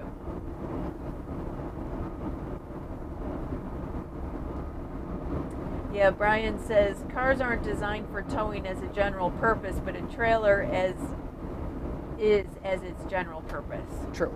Yes. Yes, that's a good way of stating. Yeah, that's actually That's a good explanation. that's a brilliant. That's the perfect explanation. I'm not going to say brilliant. I don't want it to go to his head. I was going to say, Brian, did you hear that? I know. I don't. No, I don't want it to go to his head. Just leave it right there. It was a good explanation.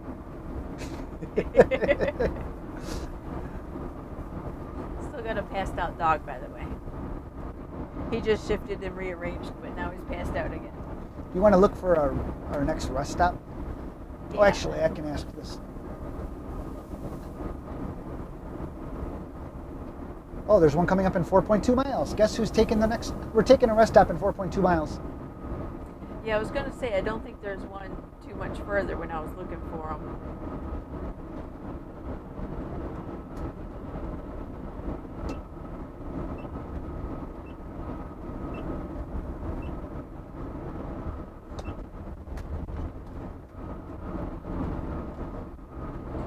Yeah, so we'll take the next rest stop coming up here and let Loki get out, and I'll check the trailer. And How many miles did you say? it said 4 miles according to this. I have 8.1 on Google Maps. Well, it's ahead. Yeah.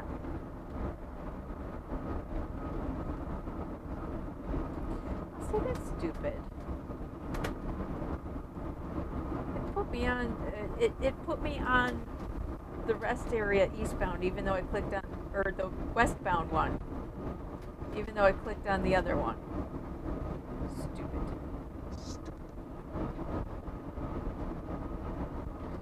I want this Have another one. hour and 24 minutes of drive remaining, 92 miles to our exit, but we're going to stop at a rest stop up here.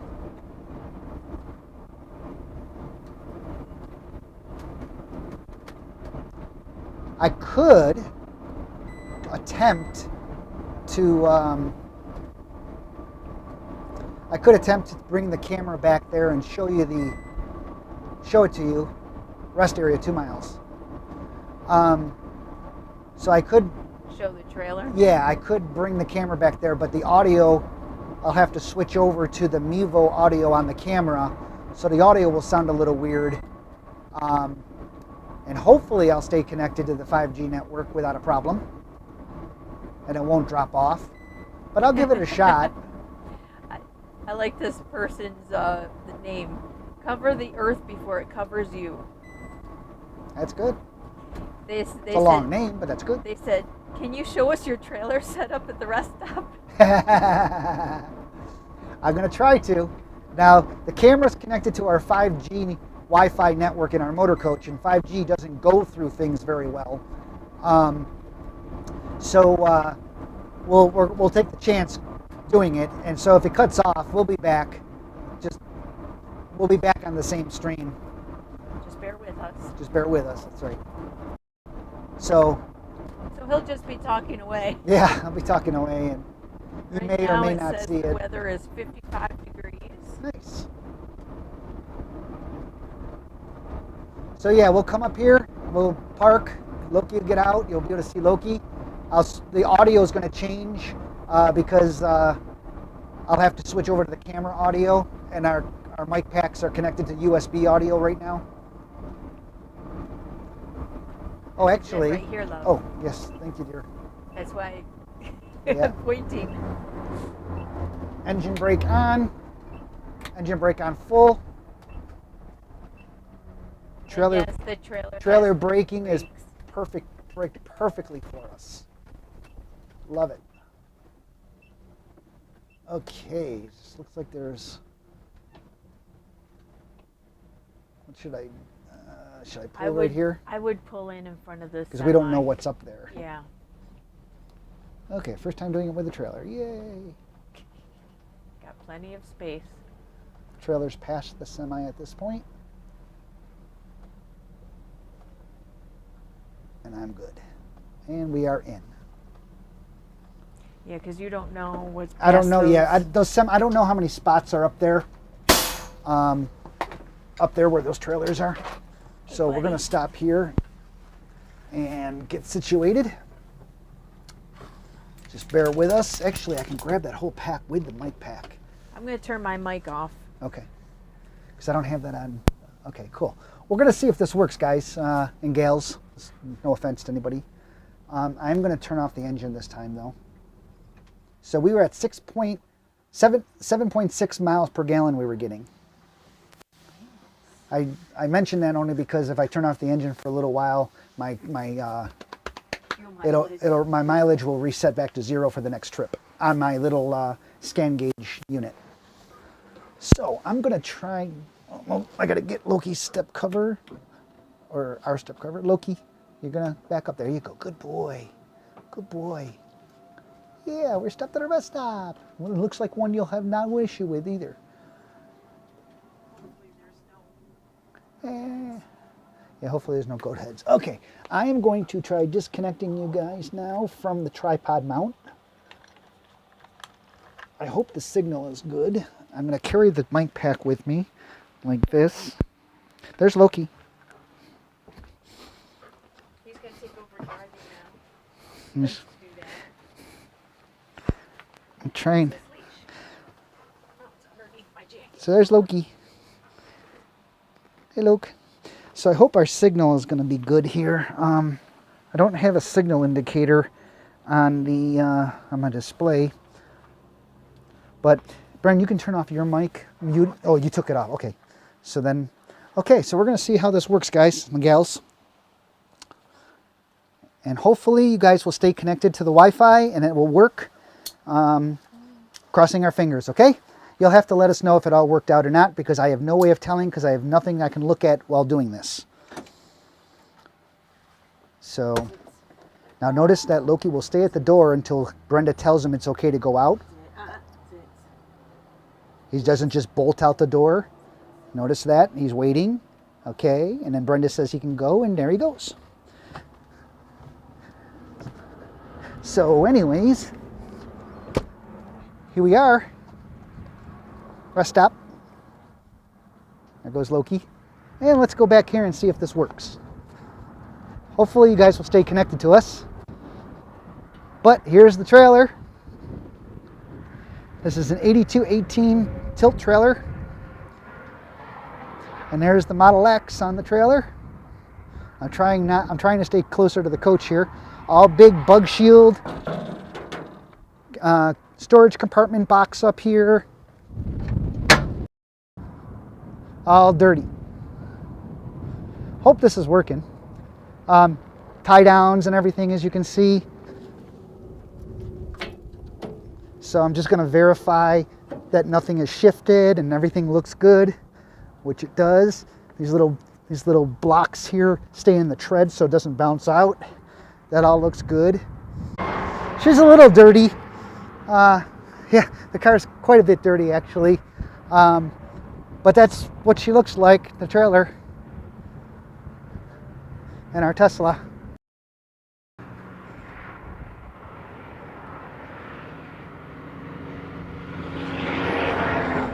Kind of cool. I kind of like the wheels, kind of matches the car. You know, kind of goes together. It's all aluminum. It's real light. It's only 1,500 pounds. The whole trailer is only 1,500 pounds. And it tracks really well. We also went with the jack that goes down is a marine jack, so it has a wheel on the front, so we can then just wheel it around after the car's unloaded, and push it around. You know, manhandling it. Just got to be careful because you don't want it to get away from you. It is 1,500 pounds after all. And there's no brakes. So, in any case, hope this worked out. It's kind of cool. It's dirty, like I said, but it's expected because we went through some major dust storms and then a little bit of drizzle and dust storms, and that doesn't go well. But with the ceramic coating on the car, it comes off really easy. I just got to rinse it, it'll come off. That's where we are. So Brenda's out there walking somewhere, but front of the coach is so dirty. Okay, let's bring you back inside. I'm going to let Brenda take over driving at this point. Ugh.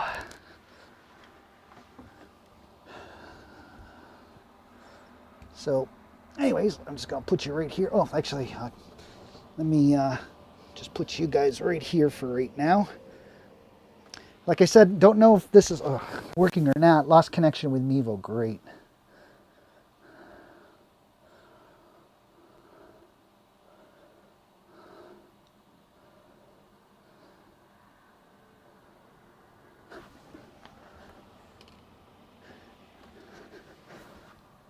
I don't know if this is actually working or what's going on.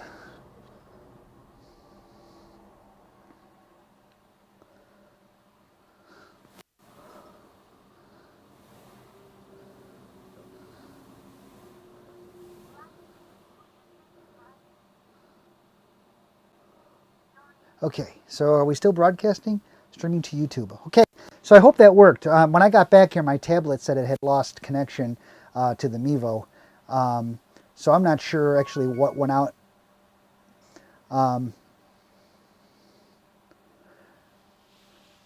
So I understand it looks like we had a few dropouts here and there, but for the most part it worked. So that's good, I guess. Yay. So now we're going to sit here and wait for Brenda to come back with Loki. And when she does, then we'll be able to head on out. And I'm going to let Brenda take over driving. She'll drive us the rest of the way into Van Horn for the night. We're an hour and 23 minutes away from our destination. You probably can't see me because of the how bright it is. There, yeah, I mean all the brightness. The camera just is taking into account all this sunlight. Unfortunately, it's all down here. This area, it's affecting the automatic gain of the camera. What I'm doing is I'm spinning the tripod back around toward us so I can remount the camera. Okay. Let's see. So you have to bear with me as I work on this.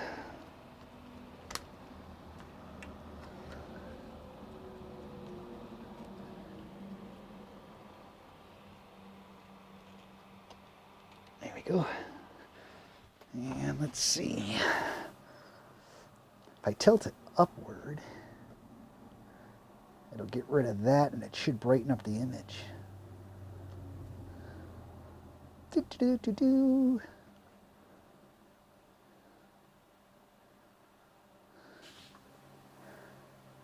Yeah, the Ring doorbell question, I happen to see that show up on the screen here, even though I don't have my computer in front of me. The Ring doorbell, this is the 1080p edition, or excuse me, the 1080 edition. The 720, the original one, had a bracket. You can take the whole doorbell off and leave the bracket right on. That's what I originally had. But the new one doesn't have that. It has a removable battery, but it doesn't have a bracket that you can remove. So yeah, we now leave the Ring doorbell attached at the time. The current road. Here comes Brenda and Loki. So they're coming back now. And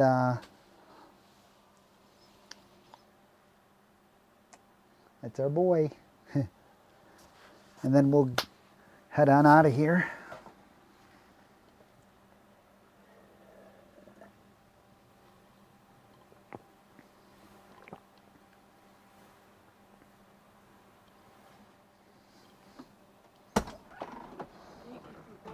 Huh? You didn't get a poop, huh? Well, you can't win them all. Lots of pee, though, and lots of goat heads. Oh no. He would get like 5 at a Aw. time. Aw. Yeah, so that's what took us so long. It wasn't even a long walk. It was just having to stop. Oh, your paws got prickered? Yeah. Sorry, buddy. They, I think I read that it worked, the stream worked most of the time. We had a couple dropouts, but the stream worked. Yep. Thank you. Okay. So we're just going to get situated here and Loki, you can't go outside, buddy. There you go. He did not want to go back in the grass or... Okay, make sure the doors are locked. This is Loki's bed. It goes up here.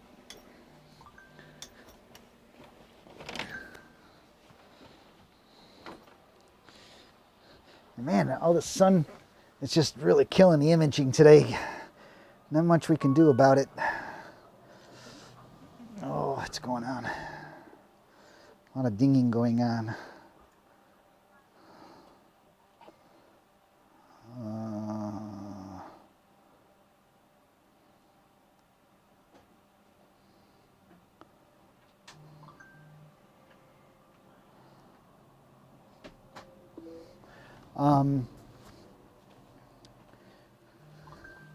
I'm going to try something real quick here.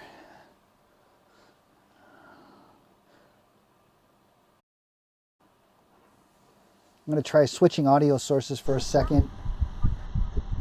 Somebody reported there's an audio lag, so I'm going to try audio sources and see what happens here. Yeah.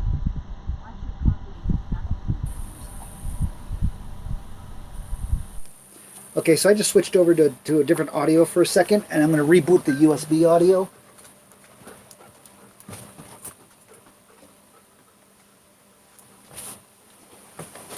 Loki, down. Good boy. When I had him sit down. Now I don't have the USB audio. Knew I shouldn't have messed with it.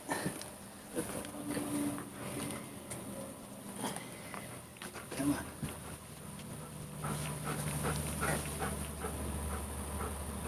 Darn it, now I lost the USB audio. Darn it.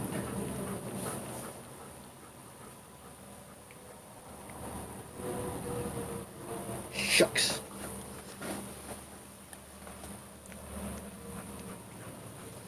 One more time, I'll try to reboot the USB audio. Give it a second maybe.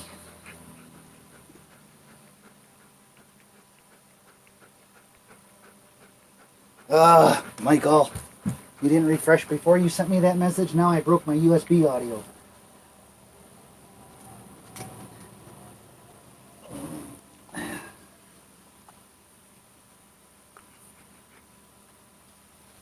Let's see if we get that back or not. It's not coming back on the mixer. Is not showing the USB audio as a choice now.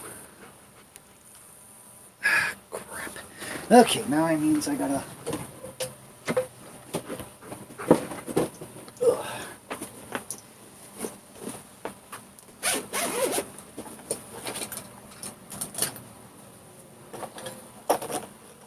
So, in order to get better sounding audio, I need to change inputs.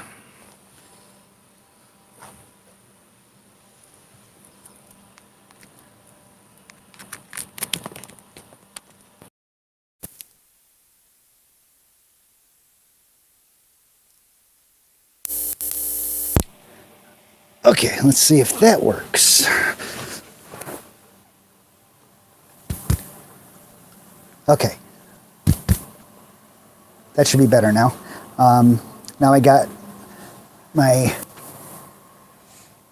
wireless mic going through the tablet because the USB audio wasn't getting picked back up again. So hopefully the audio is okay. And I was trying to correct something that didn't need correcting, I guess. Okay, can't really see anything because the freaking brightness of everything out here. There's those people again. There's those same people that we keep passing, yeah. I'm going to see if I can somehow correct some video issues here. Yeah, Loki there's lots of goat heads out here. Poor guy would step down and get 5 of them at a time. And he's so good, he just lifts his paw up, lets me pick them out.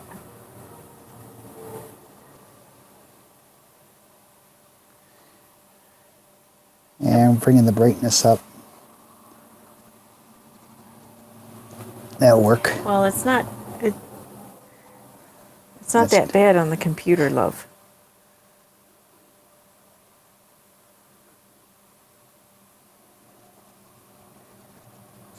Let's see. It's not that bad on the computer? Well, it really looks like it. It wasn't terrible, no. Okay. Well, we'll try that and see what happens. Okay, so. You good? Yeah.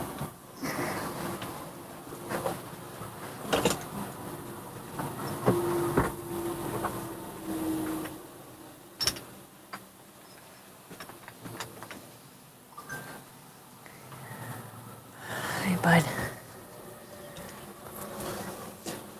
Okay.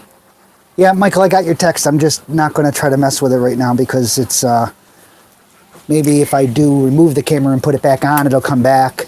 But I don't want to take that chance of losing.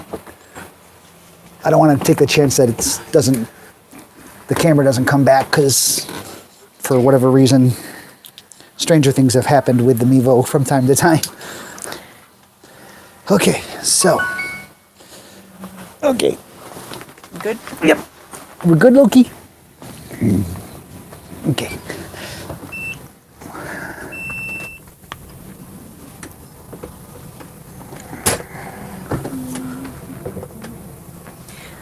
And I will take my water, and you can take your coffee off of the dash. Before I lose it.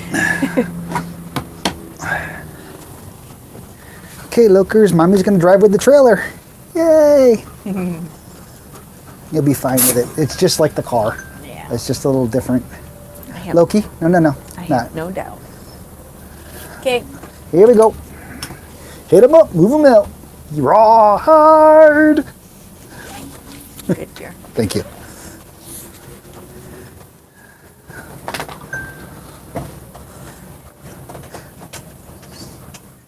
Now, can I get through with that van? I would go that way.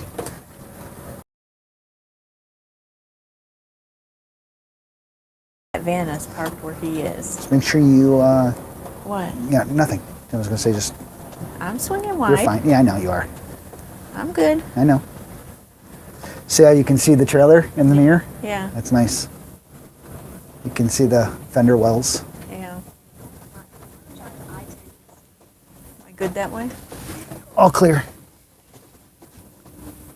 Looks like there's a dip up here. Yeah, I see that.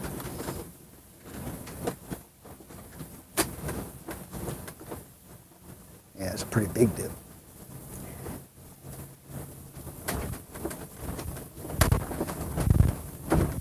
Feel the weight difference? Yeah, a little bit, yeah. Yeah, you can, well, trying to pull 7,000 pounds uphill. Yeah. I love rest stops, I say sarcastically, that have entrance ramps that are A, short, and B, uphill.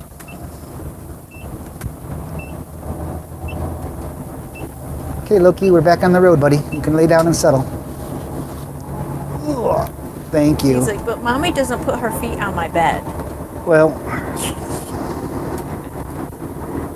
okay. Lay down, buddy.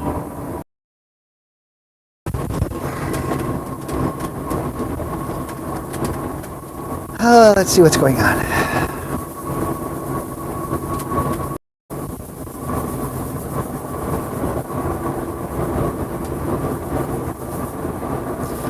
I'm trying to go back through the message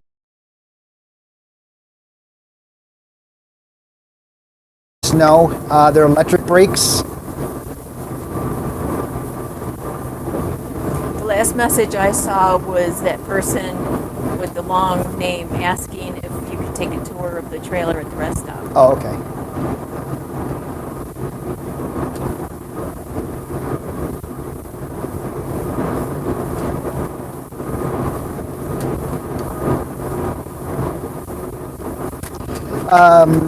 How much longer does it take to load up the Tesla compared to the Jeep? Well, the Jeep we can do literally in about 3 minutes or less.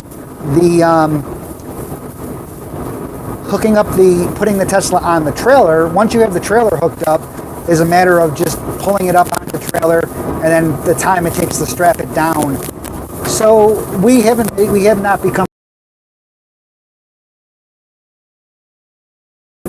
I want to say it could take us 10-15 minutes maybe, once, kind of thing. Yeah.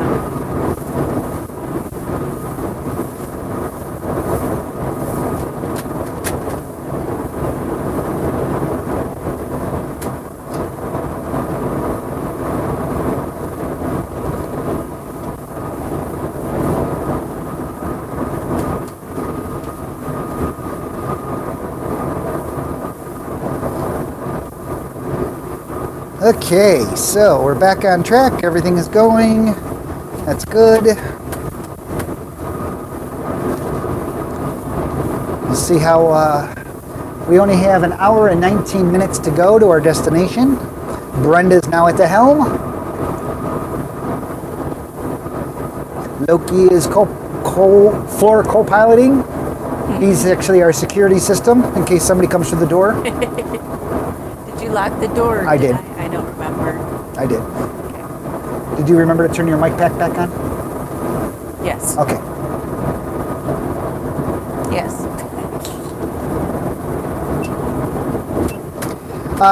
Kevin, we had hoped to have already shot the video, but we haven't shot the video of us setting up the Tesla and everything like that because the weather hasn't been cooperating since we got the trailer. We hope to shoot the video this week, though, when we're in Fredericksburg, Texas. So I'm hoping that we'll do the talk and a show and tell kind of thing about that.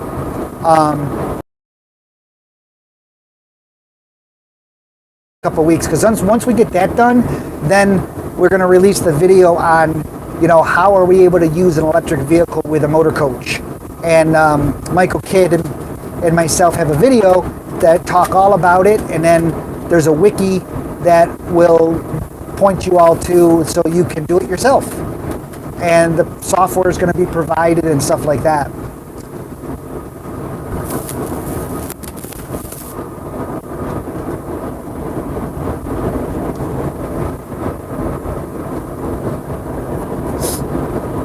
So we're just traveling down I-10 eastbound right now. Mile marker, I think that was 56, I think we just passed. It has to be further than that.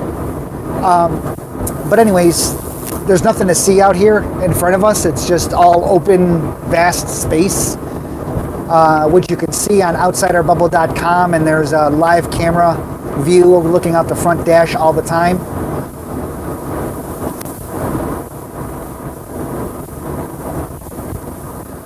Gary, we're staying in Fredericksburg. We're staying at a place called the Vineyards RV Park. The Vineyards RV Park, which is on one side of... It's on the west side. The west side of, which is, the west side of Fredericksburg.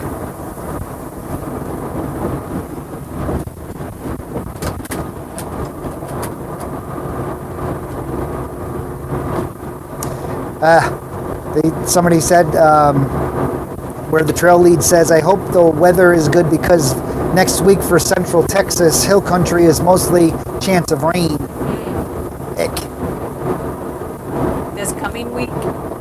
Supposedly, I'm assuming. Remember, that's why I said we might stay 2 weeks, because it did look like there was some rain. Yeah. Kevin, yes, we are very much enjoying our new Tesla. Oh, he brought goat heads in with him. Did he? Yeah. I laid him down, actually. I made him lay down on the cement, and I... No, they could have been in your shoes because they're all over here. Oh. Oh, man, ow. Ooh, ow. Careful. They're prickly. Yeah. Yeah, they probably are all in my shoes. I should have checked that. Yeah, they're... Yep. Which means you probably tracked them all the way to the back. Okay. Ouch. Ow. Found one. I didn't go all the way in the back, but yeah, we'll have to keep an eye out for that. There's another one here. Goat heads are these prickly things that stick really meanly, really badly into your feet and the dog's feet. And Loki, if he gets a goat head now, if he gets one, he just stops and goes like this and waits for us to help him. Yeah. You definitely don't want to walk on them. You don't want to walk on them, that's for sure. No, and not at there, all. He would put his foot down and he would get 5 of them. I mean, they just were bad out there. So I'm just looking real quick here because we don't need anybody stepping on any. You might want to double check him. I am. Good boy, Loki. Good boy. Good boy. Because he had some like up on his ankles and thighs that. Good boy, Loki. He doesn't really pay attention to because. If you guys are wondering, here he is.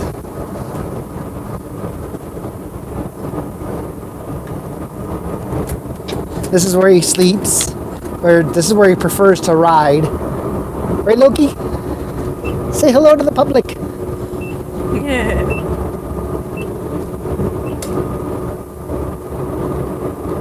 There we go. Smile for the public.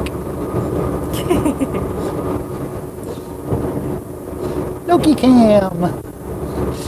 Well, as you can see, he gets real stressed. He gets real stressed out. So why I have this disconnected like this? Let me show you our motor coach. Oh, I can't. Oh, they can see the Tesla and the trailer. Oh yeah. So there's the trailer. That's a good idea, love. There's the Tesla on the trailer back there, towing. Look how nicely that's tracking back there. It's not moving at all. That's Brenda's changing directions. Sorry. So she just lost the camera. It's a car on the shoulder. And so anyways, there it is again. Oh no, the camera went away. So anyways, there's the cute doggy. Yay! Okay, so let me So handsome. back here. Yeah. This is what our motor coach looks like when we're closed for traveling, closed up. As you can see, there is space to walk back here. Oh, Loki's joining us. What are you doing, buddy? You gonna go in your chair? So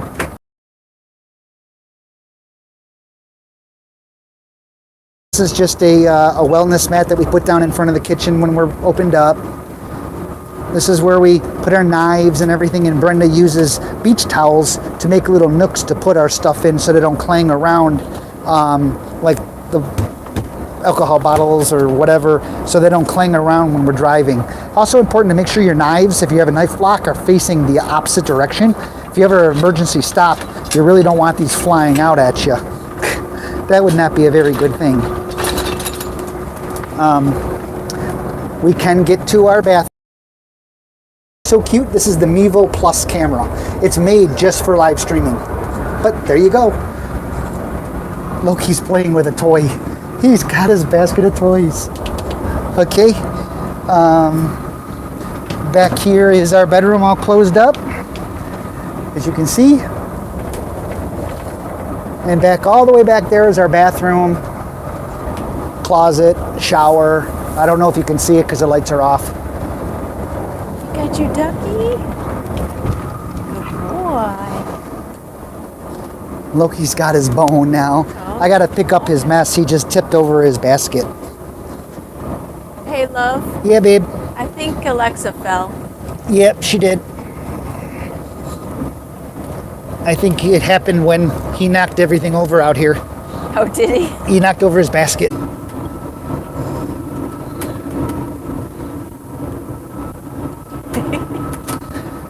Got your elk antler, huh, buddy?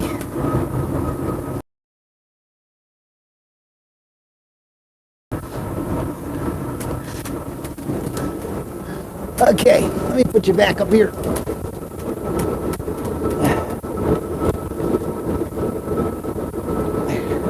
There we go. Got it. Okay. I usually put his bed the other way. I screwed up. Okay. He doesn't seem too bothered though. Nope.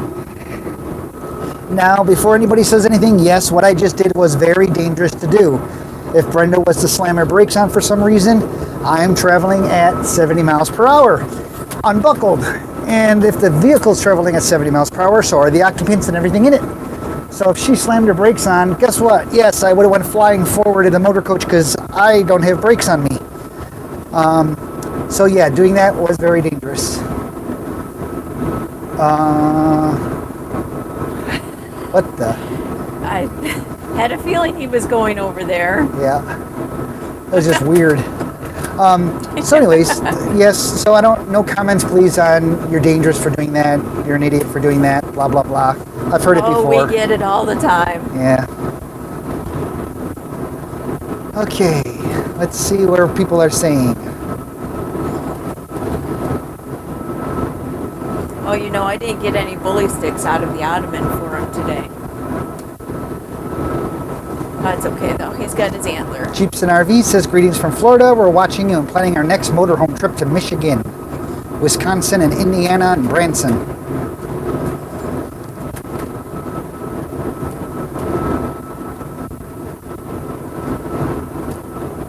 Yeah, and you are correct. It's really not that bad towing with the trailer. Yeah, isn't it nice? You feel the difference though? I feel a little different. Yeah, you don't feel as you don't feel the back end as like loose, if you will. Not that it was, but there is a difference. Yeah. There's definitely a difference. Where the trail lead says, I'm surprised you don't have a cover for your Tesla. Well, if you put a cover on it when you're driving, that cover is going to flap in the wind and it's going to buff your car. Yeah. You don't want to do. Definitely don't want to do that. We do have a cover in case we're in inclement weather and, you know, it needs a little extra protection. We do have a cover. Expense into an enclosed trailer. The cost difference. It's just gonna sit. Yeah, it's just going to sit. The cost difference in our case was $10,000 for this trailer or $25,000 for an enclosed trailer. So that would fit the Tesla. So we opted to put the money into wrapping the Tesla for protection and stuff like that.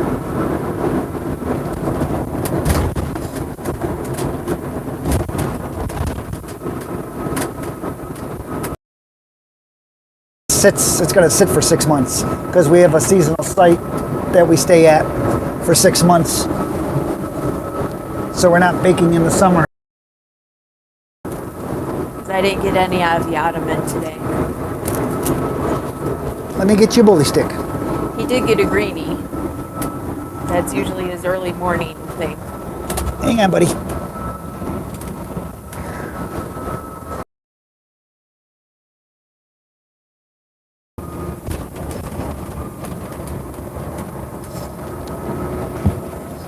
There it is. I gave you it.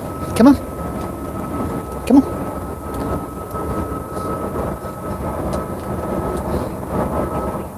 Get it. Good boy. And yeah, I also had people write me saying we're idiots for not securing Loki in the vehicle. Yeah. You can say things about a lot of things. Loki rides right here, as you saw, and usually that's where he is. We have people saying it's bad just to be doing this and broadcasting. Yeah, that's true. It's honestly, it's no different than just me talking to David.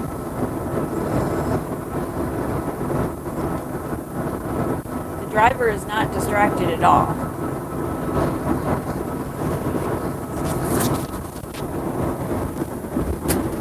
It's passenger mostly. Like, where are my sunglasses? Did you sit on them? No. But it sounds like something I would do. Dang it all. Oh, they're back there.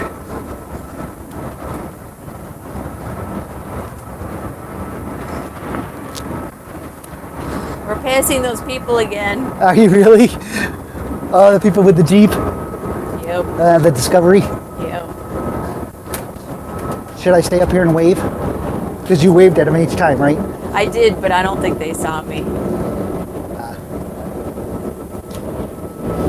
It's those people with the Tesla again. Boy, their car is fast.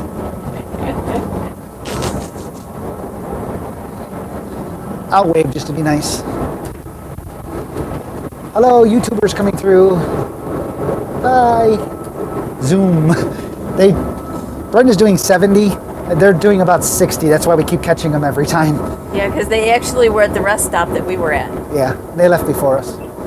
I'm going to be right back. I'm going to use the restroom. Going on mute.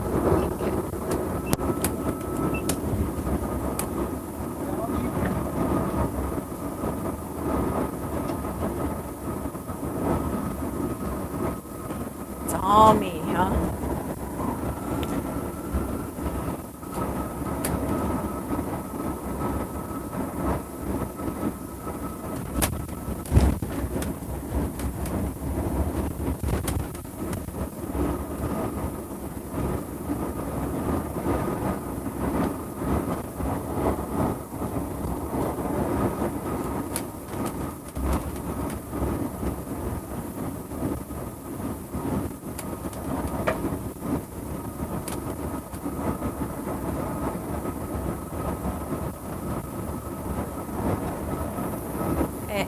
Loki, don't drink his coffee.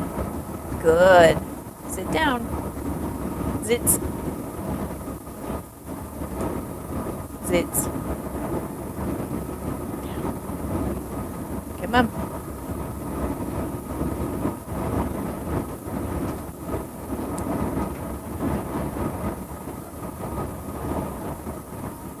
Loki, what are you doing? Was he up there the whole time? Not the whole time. He went back there with you. Hey, let me turn your bed around. Come here. Come here.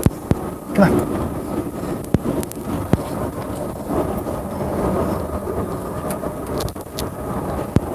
There we go. Now you can get air conditioning if we turn it on or whatever. Here's your bully stick. Okay, now you gotta get down. Loki, down. Come on. I know it's a moving. There you go. No, not. Don't jump on mommy. There we go.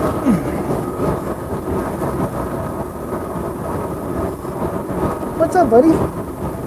You just settle, huh? Want to sit in my lap? Okay. Oh, this is my special boy. Oh, he'll get all the way up there if you let him. All the shedding season hair and all. Yeah. Loki is my service animal. And I don't just say that lightly like everybody, like a lot of other people do.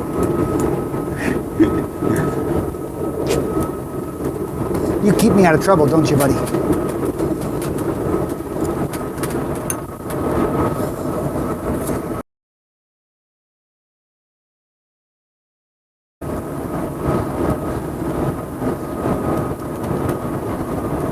Good boy.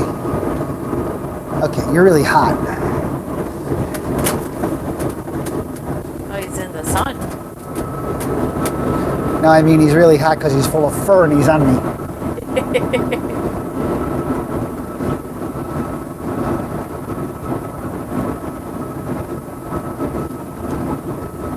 Obviously, I can't see any questions or anything because I have a Loki.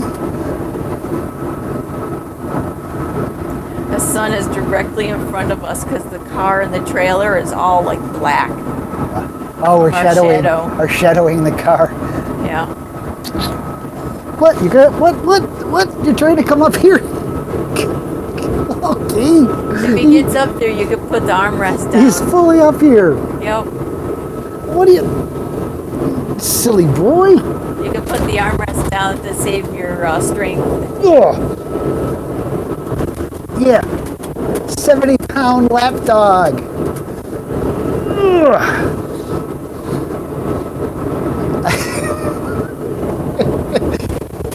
Oh, okay, here, let me put my legs up. Is it better?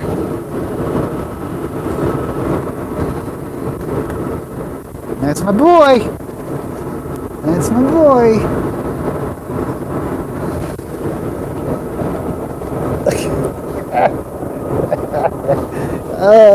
I love you too. Where are you going? Ugh. Gonna get down? Come on. You can't go outside, no. Lay down. Okay, we're gonna have you settle now. Loki, settle. Settle.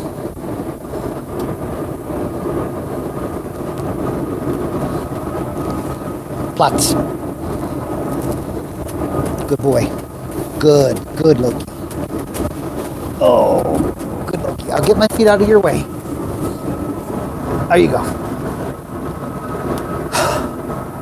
Good boy. Just so you know, this is an 80-mile-an-hour road. We're only doing 70. We don't usually go above 70. We didn't when we had our Jeep 4 wheels down either.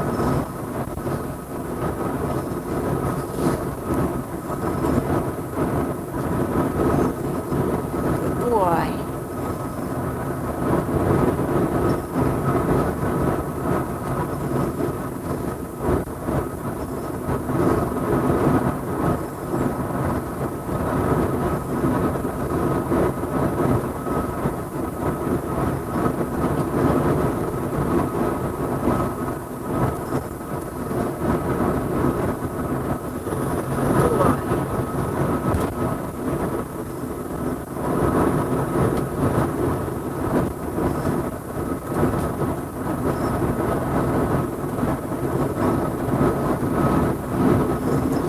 Okay, well, we got 56 minutes to go. I think what we'll do is, I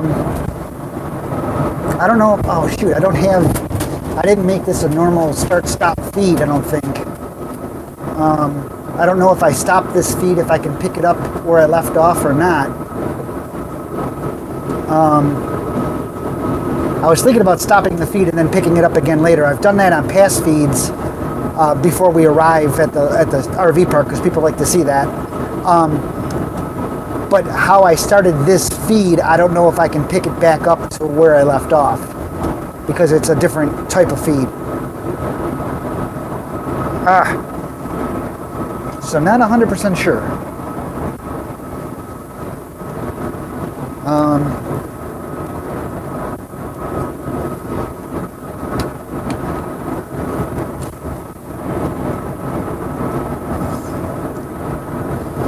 Nobody's really asking any questions.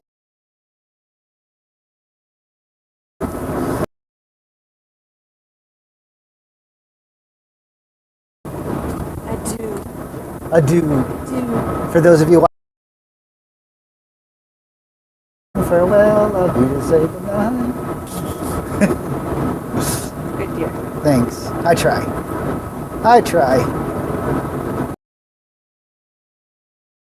East the wind. It's because I'm driving. Yeah, I know.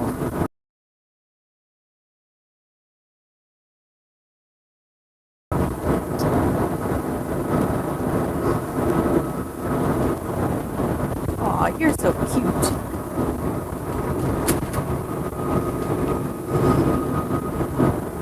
You can always just take the camera and put it on Loki and just do the Loki cam the rest of the trip.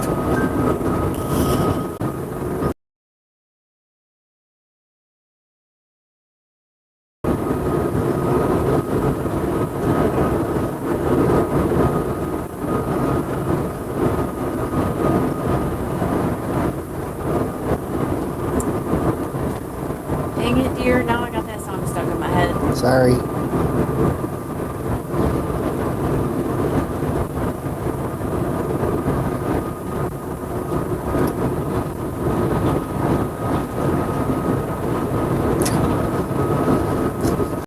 Crossing checkpoint. How was this place?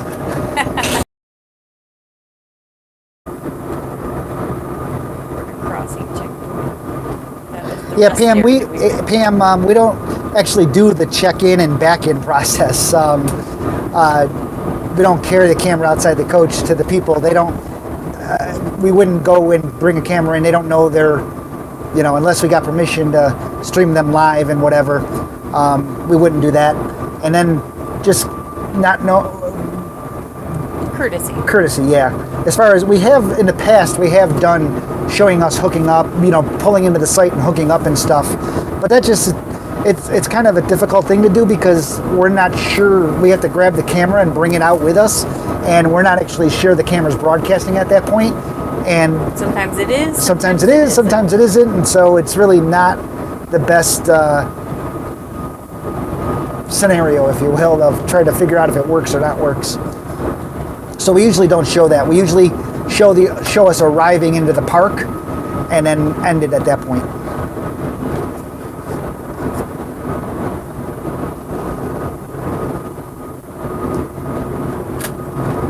This is a park we're crossing our fingers on. We shouldn't be crossing our fingers, but supposedly it's got a 90-foot pull-through that we got. So we should be able to be just fine and not have to worry about anything.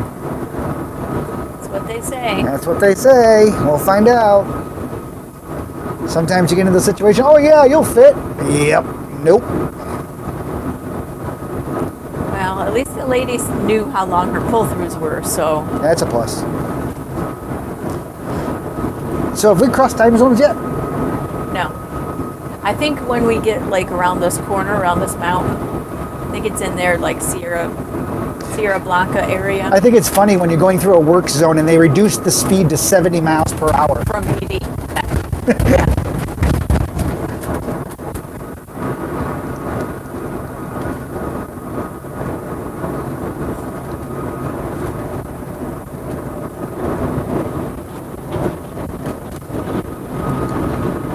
As I said before, and I'll say it always again, only in Texas.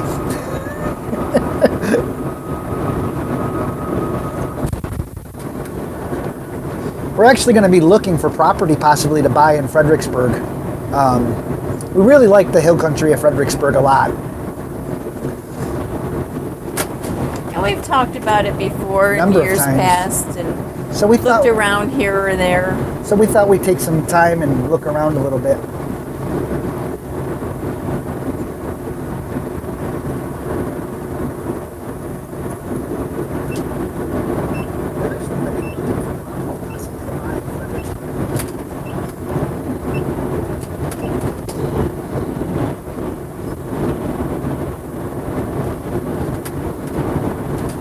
Oh, Terry is checking in. Our neighbors at Terry says, and Doug. "Hello, you two. We're on our third neighbor since you left." Oh, jeez. But we're the best, right, Terry? We're the best. We're the best neighbors, right?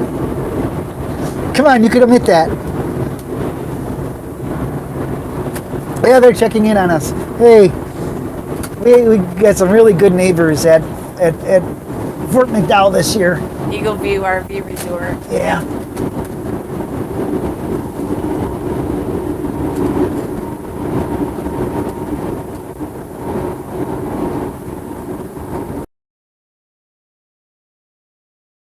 Back to automatic mode.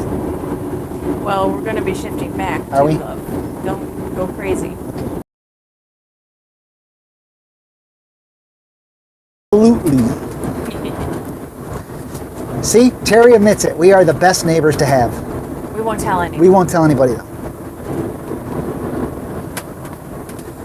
If Terry says so, then it must be true. Yes.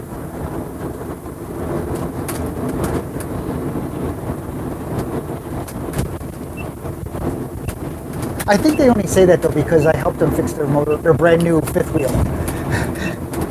No, we're nice and quiet and...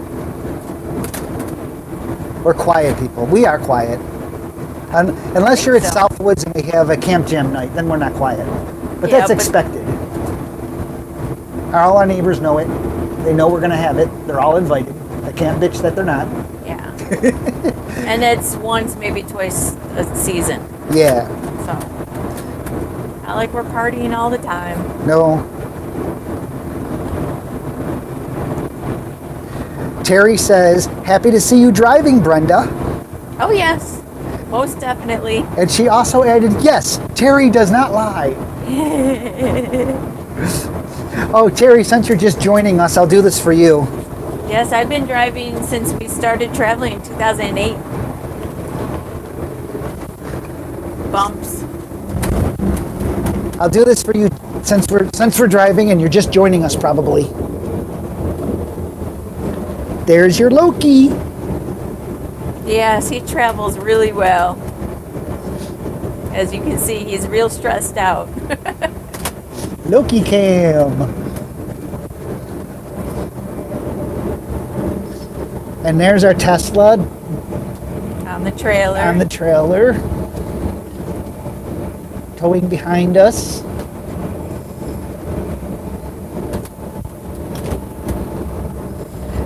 And that's what we see when we're watching our camera to try to see if we're broadcasting or not, which isn't working in this view, by the way. Anyways, and there's Brenda. Hi. There's me. But the cutest one of all is Loki.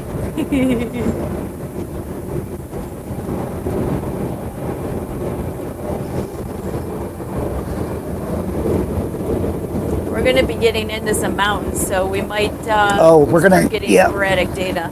Yeah, so we're going to be getting, as Brenda mentioned, we're coming up into some mountain ranges, and that means we may or may not have data. So I'm going to spin you guys around here because the mountains are sometimes pretty to go through.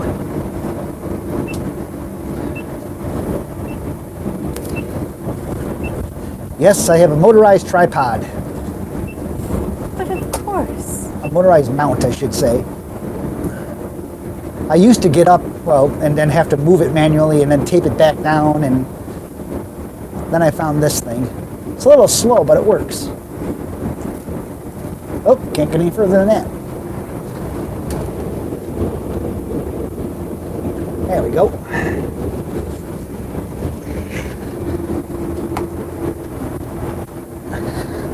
So, we're coming into the mountains, as you can see, and because of that, we usually lose 4G data. So it'll come in and out, and hopefully it'll be in more than it's out. If that happens, refresh your page. Maybe we came back and you don't know it.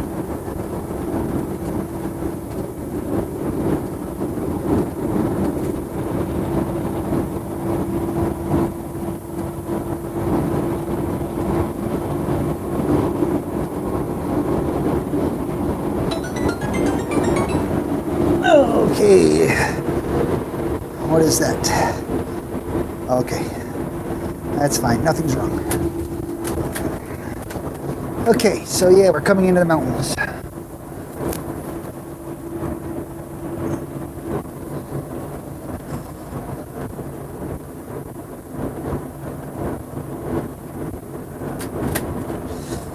Donna says, Donna Hoot Marie says, we need more of you guys. We miss you on YouTube. Mm-hmm. Yeah, we just haven't had much. Well, we got a lot to say.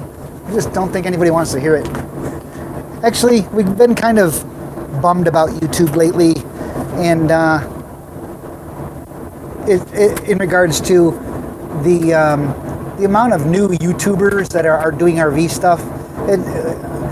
There's a lot of junk out there these days, and I mean, just junk. And we don't want to be grouped into that. Oh, you're YouTubers. We've actually had somebody say, oh, you're YouTubers. No, we have a following, but we don't do it for a living. We don't, I don't know. It's just weird. It's a different feel out there Than it used to be. Yeah. Lateral wind ahead. Oh yeah, I remember this. Yeah. The mountains open up. So again, we're coming into the mountains. As you can see, we're in them now. So radio signals do not like to travel through Earth at all. Earth and radio signals do not mix. And because of that, we'll surely, quite possibly, get 4G dropouts, even though I have all these boosters and stuff running. Just got here. Where are you going?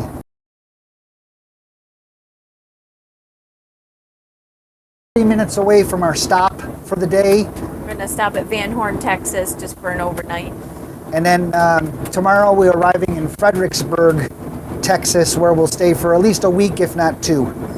And then after that, up to Burleson, where Arnie is saying a good afternoon.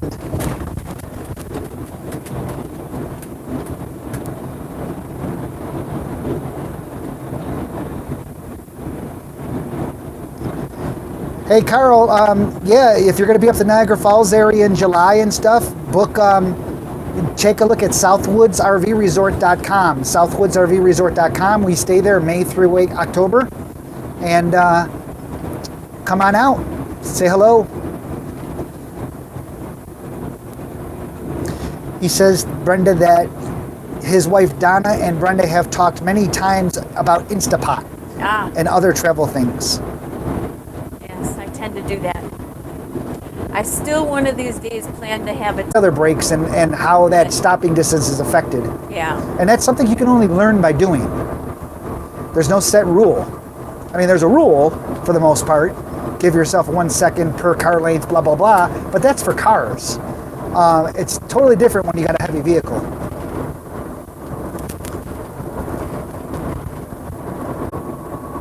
Oh, live stream is offline.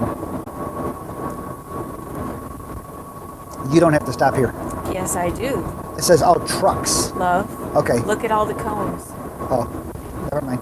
Don't go to the truck one, though. I'm not. Hey, the data's coming back. We're going through an inspection station.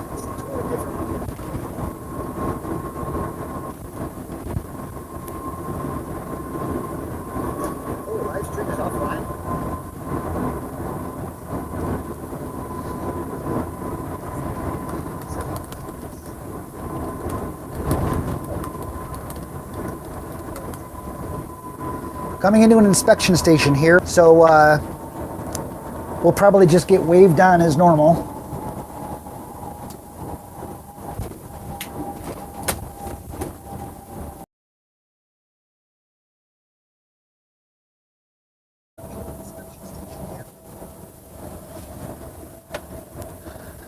Can you mute that? Yeah. Because if I can hear it, they can hear it.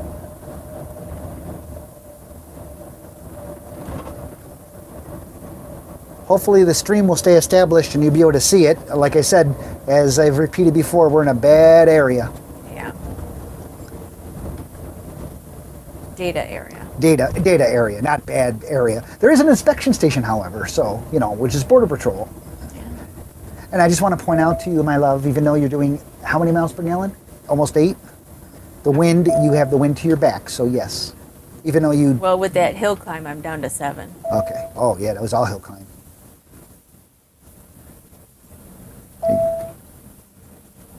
Guard dogs. They actually have canine on duty. Please restrain all pets. Mm-hmm.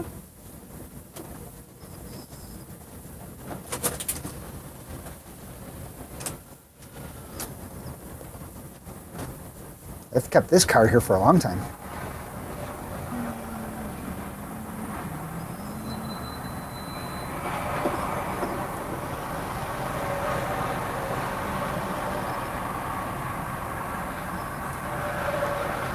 Here we go. Brenda's already got her window open.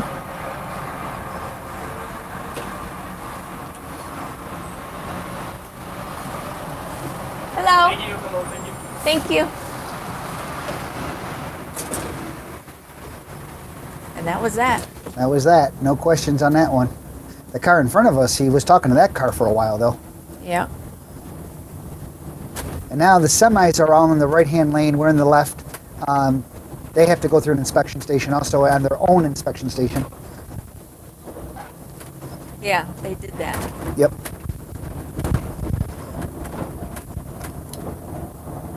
That was fun. That was I guess fun. we're very unassuming people.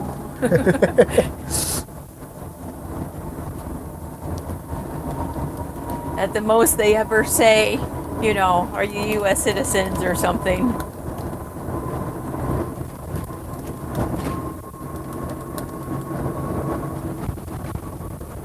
Continue on I10.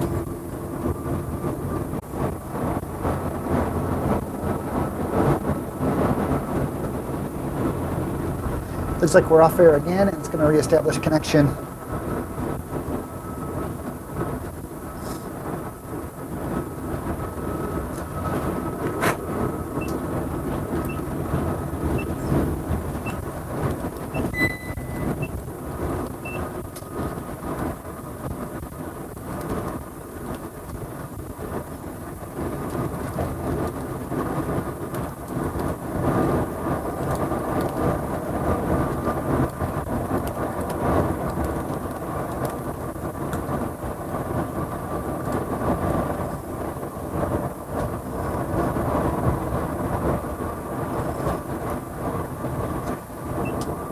Well, we're 33 minutes to our destination, so we'll just keep broadcasting. Might as well.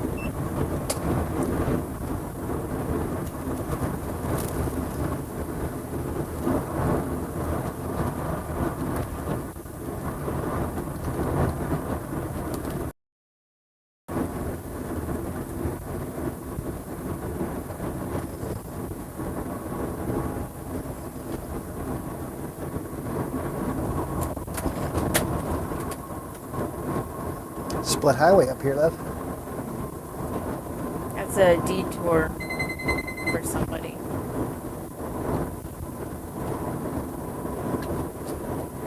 Detour for some road.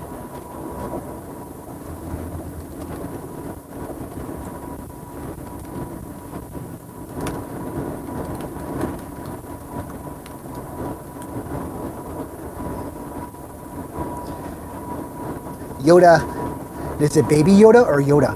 Says, Yeah.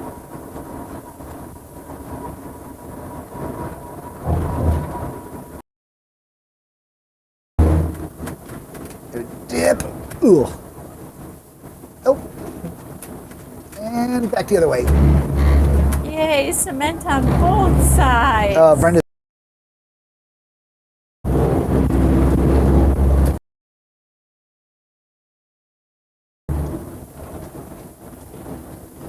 That wasn't terrible.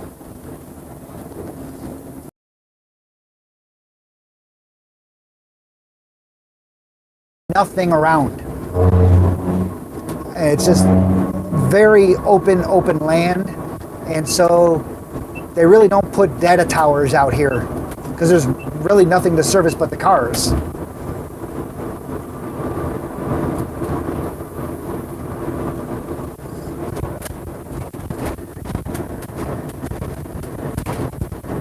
So the data comes in and it goes out.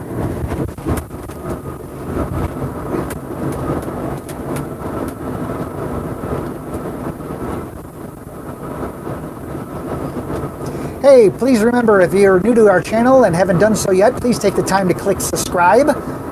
Become one of our subscribers. We don't post a lot of videos and stuff, so you won't be bugged. And if you're taking the time to subscribe, be sure to click the little bell icon so you can be alerted whenever we do go live or whenever we upload a new video. So please click subscribe today. Make a new friend.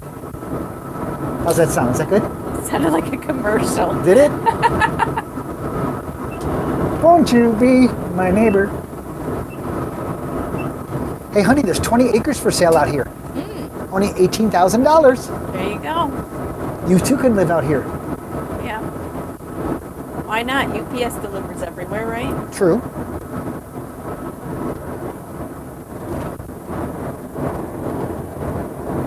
It's an 80-mile-an-hour road. I'm going 70 and I'm passing that van. 30 minutes to our destination for those of you playing the game and are still with us. So who's been with us the whole time?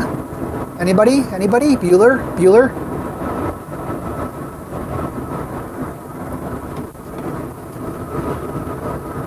Yeah, good luck on this 20 acres getting, oh, there's horses. Do they come with getting the water and electric and all that. Well, there's electric lines out there. Is there? Oh, yeah. I'd go solar anyway. Yeah, true. Wind, solar. Solar.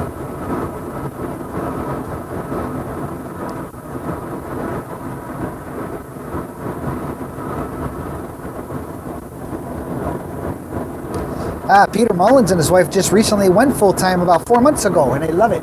Nice. And they say thanks to us for all the information. Well, you are very Michael, welcome. Michael said, I'm still here, Bueller.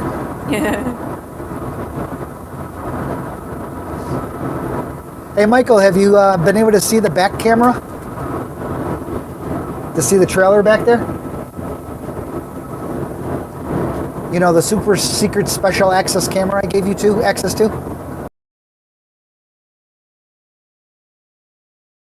Device, so don't ask.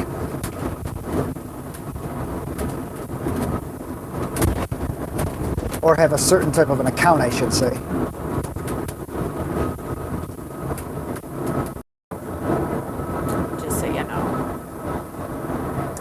I know you would if you could. Because I had him. Yep.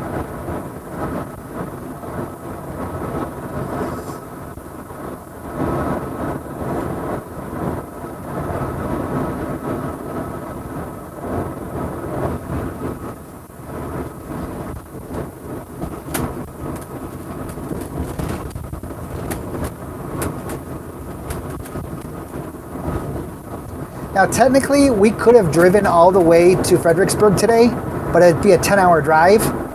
It'd be a long drive. It'd be a long drive.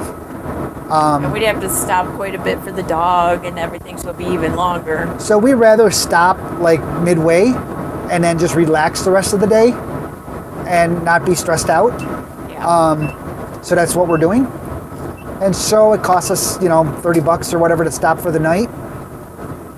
But it's not like we're pulling in at 7 p.m., paying $30 to park for the night, and then leaving the next morning at 7 a.m. No. At least we'll be there and plugged in and watch a couple movies or something. Yeah, relax. Hey, the good news about the park that we're going to in Fredericksburg, Michael, you'll like to hear this. Shut up, Michael. Sorry, it's just sorry. I just read something he wrote. He's picking on me. I'm surprised one of Michael the- Loop haven't been to Fredericksburg with how. Which is the Vineyards RV Park, which is kind of funny because there's no vineyards anywhere around. Any case, the Vineyards RV Park, they encourage you to do so. And their sites Are really, full- really long. Yeah, they're full. We can park our trailer Like 200 and our foot. Tesla in front of our coach with. Their trailer and. So I had asked Michael, if he checked out. Well, he is working. He said, "Yep, the X and trailer." I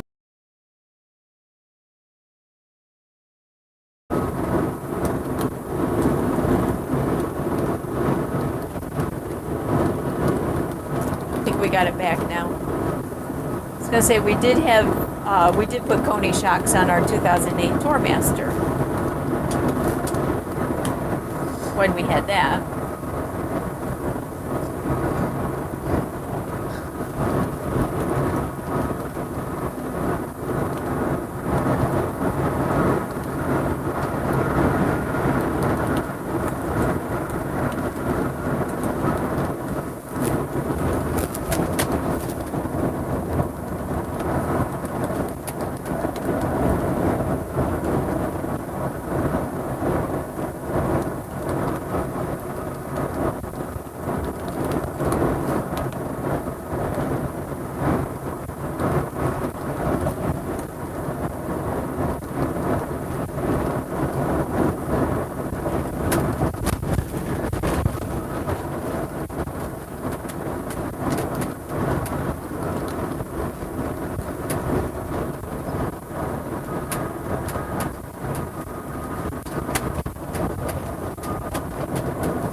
I'm trying to answer some of the questions on chat just in case it doesn't go through on video, because we don't know where the video stops and picks up or not.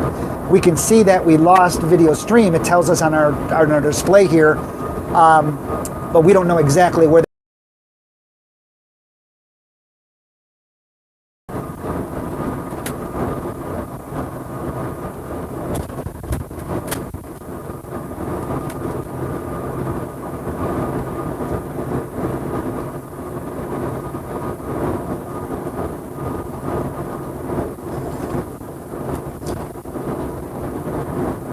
I will say we're averaging about 100 kbps per second going out on the video stream. Actually, take that back.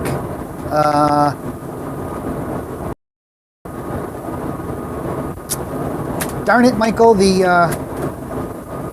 Speedify display for Node Red doesn't give me total throughput. It gives me throughput of each.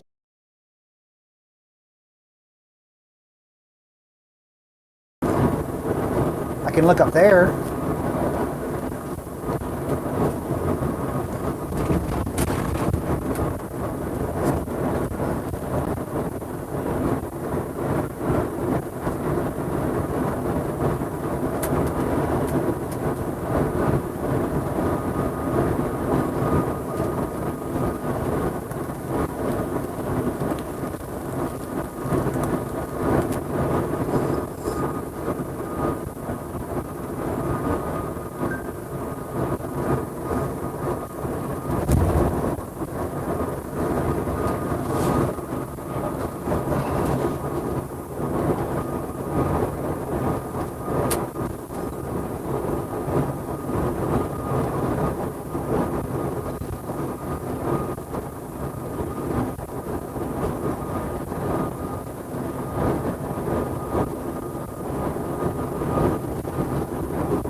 You didn't tell Mom about the extra pill, so she doesn't wonder why she got an extra pill, right?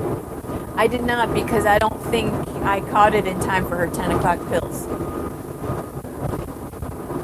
No, because we don't think we caught it in time for her 10 a.m. pills because of the 2-hour difference, period. So it'll probably come out tomorrow for 2 pills. Time zone difference.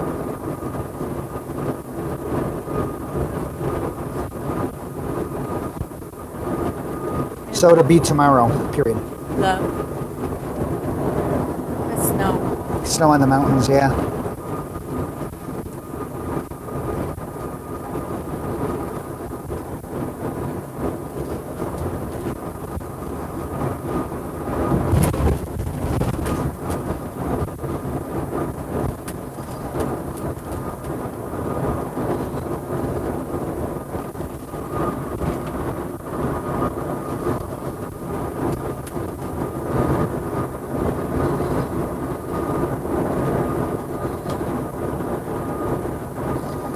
Ooh, a lot of road debris.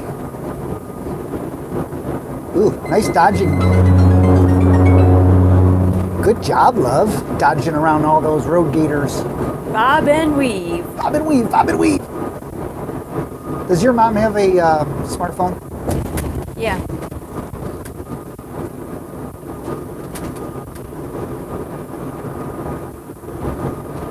Yeah, remember she texted me. I just sent her a link to our live feed.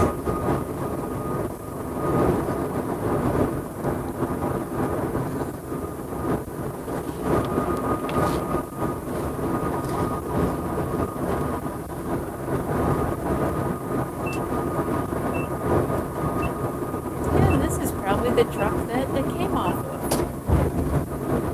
Seeing that he's on the side of the road.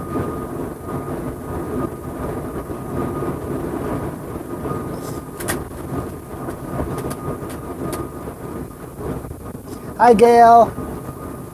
Hi, Gail.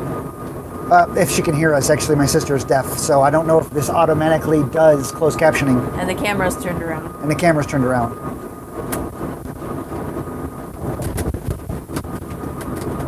Peter Mullins asks, do we keep our trailer attached to your coach when you're parked, or do you have enough room to unhook it at your site?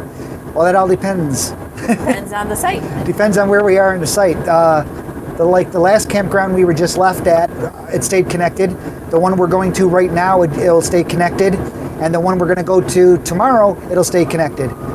Because the sites are large enough that it can. Then when we get to Burleson, Texas and Jellystone, we'll have to unhook the trailer and put the trailer right next to our motor coach.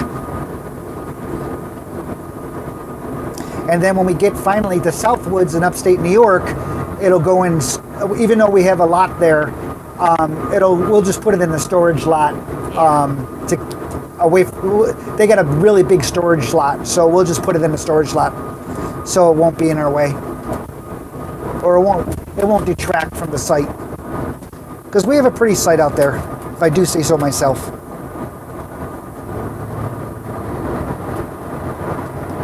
Trish Marsh says, well, hello, my loves, because I reminded her we were live.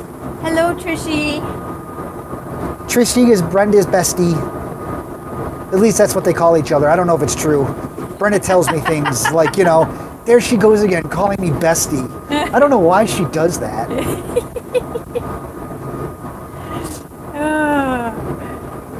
There she is, doing it again. I don't know what gave her that idea. Good dear. Am I making it bad? She knows I'm lying. She knows you well enough.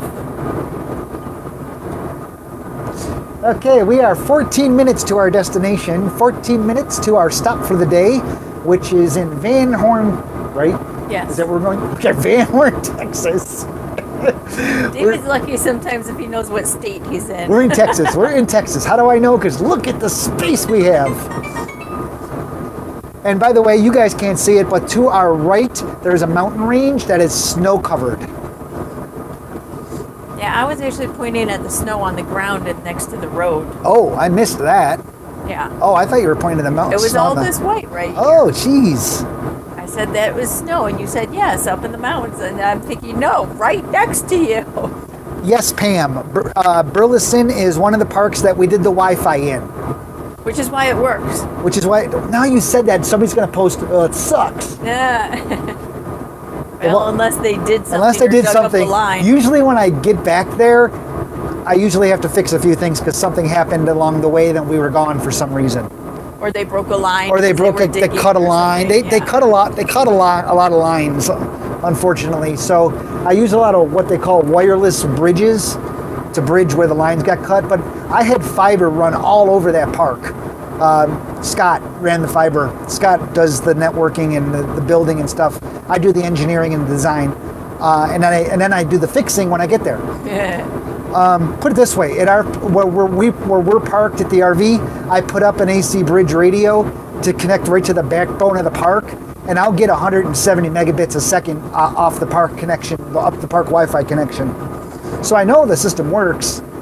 If everything is up and running, I know it works.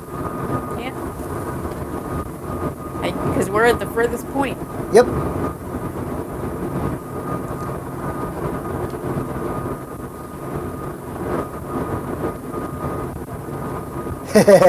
Michael said, Burleson worked great until that kid guy set up VLANs. Yeah, that kid guy would be Michael Kidd, who started touching things. It's okay. It all works. Everything works. And when we originally did the first design work out of Burleson, I had Michael come out to help me with it because it was such a project. It was a big project. And so I invited Michael to come out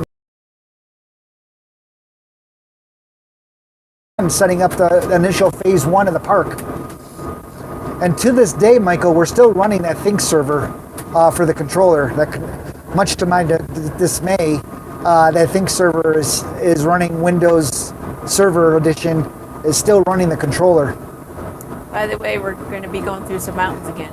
Yes, as you can see up ahead, we're coming into some more mountains, and because of that usually means we're going to lose. We may lose data. So just stay tuned if you're traveling with us. We're 11 minutes to our destination, and hopefully we won't lose you entirely.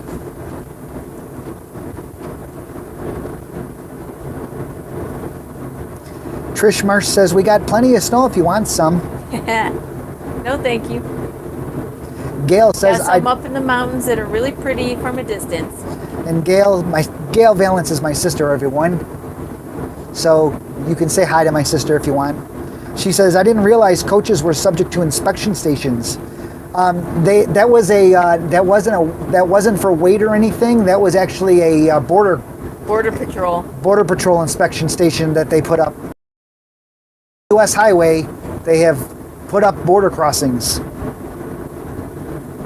Well, they're not crossings, they're inspections. It's been like that since we started coming out here in 2008 and yes, 9. We were shocked to see them ourselves. Like when you go into California, they have inspection stations for produce. Yep. But yes, the weigh stations that you get from state to state, we do not need to stop at.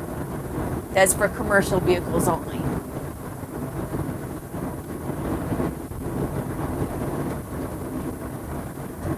But look at that view. Woo-wee. I don't know what you guys can see, but to us, it's tens and 20 miles of open. This is my middle sister.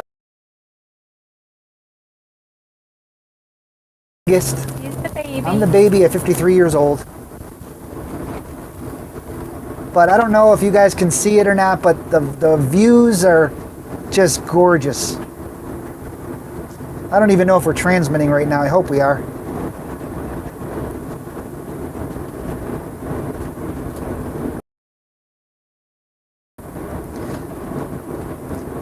But because of where we are, again, the data is going to be very subjective if it's going to work or not.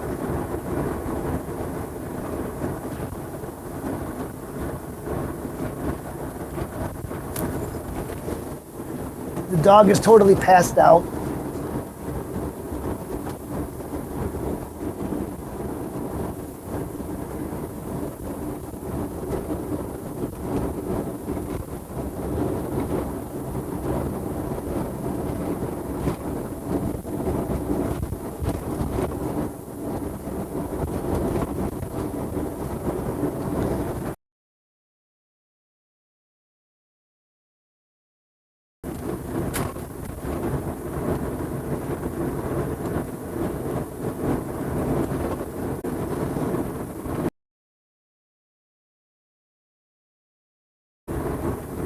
So yeah, we're going in and out of data.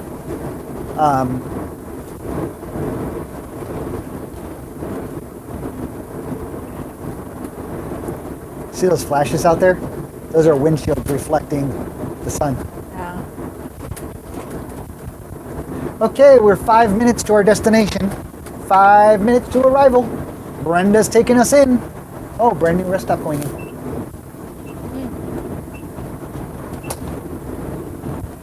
See?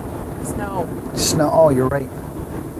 I know I'm right. I know you're right. Yes, I knew that was coming. I knew it was wrong the minute I said it. Second I said it. Okay, Van Horn, Texas. Next 3 exits, and we are 5 minutes to our destination. 3.3 miles to our exit.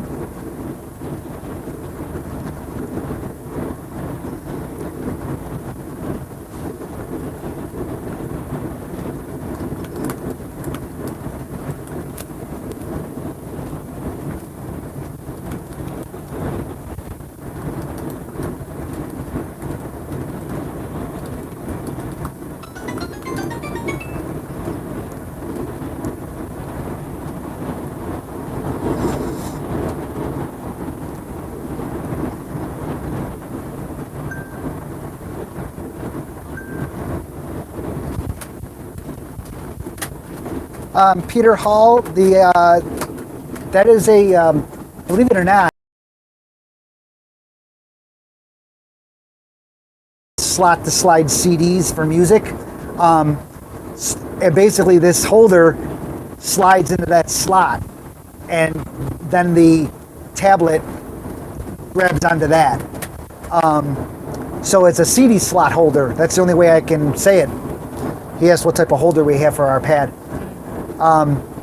So yeah, it's kind of neat that it just slides right into the CD slot, and then you push the little bar which opens it up a little bit, so it tightens it up, and then it holds it right there. I would just search on Amazon for CD slot tablet holder or something like that. You'll find it. Okay, we're coming up to our exit in 1.3 miles. 1.25 miles. Take exit 140A on the right toward US 90. Okay, I'm gonna put my computer down for now. It's like a new Holiday Inn Express. And because we're coming in here, and I'm gonna help Brenda guide in. 2 sets of eyes are always better than one. That's right. So so I'm not reading anything at this point. I have no idea if you talk amongst yourself, answer questions amongst yourselves. Enough of our followers are out there that know most of our answers as it is, or may have better ones. Yeah, we got a really strong tailwind. So here's our exit up here. Take exit 140A on the right toward US 90. And this will actually be Brenda's first time doing a 90-degree turns with the new trailer, which I know she'll do without a problem. But it is a different experience because you mentally, you'd Right on US 90, then take the second left. mentally you have to watch the wheelbase back there and everything and turn just slightly differently because it tracks differently than a car being towed. I can't see back there, just so you know. I can. Okay. Because the front wheels or anything don't turn, so you do have a wider turn stance. Turn right at Remember, the we stop stopped sign, at this pilot. then take Oh, the we were going to second get fuel, left. weren't we? We can do it on the way out. Let's do it now. Well, because there's a Love's up at Oh, another exit. yeah. Okay, that's fine. That's fine. If we did it now, we won't be freezing tomorrow morning. What do you want me to do? I've got cars behind Okay, me. I go. gotta Go ahead. Go ahead. I didn't realize it was. Yeah, I know you told me there was an one here, and I didn't realize. Yes. My bad. All right. Yeah, you should have mentioned that before if you wanted. 1/4 mile. Turn left on Campers Lane. Well, we almost just took fuel. We'll just do it tomorrow.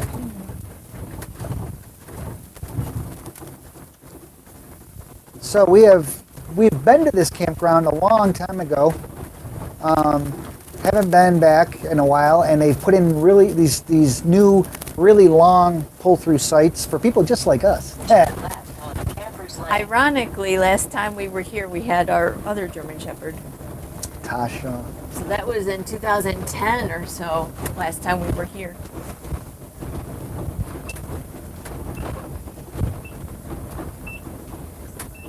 So tomorrow we'll stop for fuel. We actually have a half a tank of gas. We actually could make it.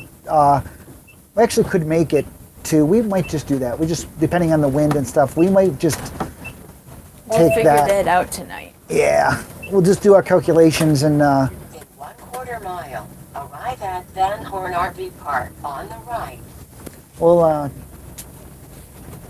we may be able These to. are like These are brand new too. workers. Yeah, little apartments. Things or something, yeah. So unfortunately, our data is cutting in and out. Figures. Yeah. I would think out here at Van Horn they would have good cell service. You would think, wouldn't you? Got to wake the dog up.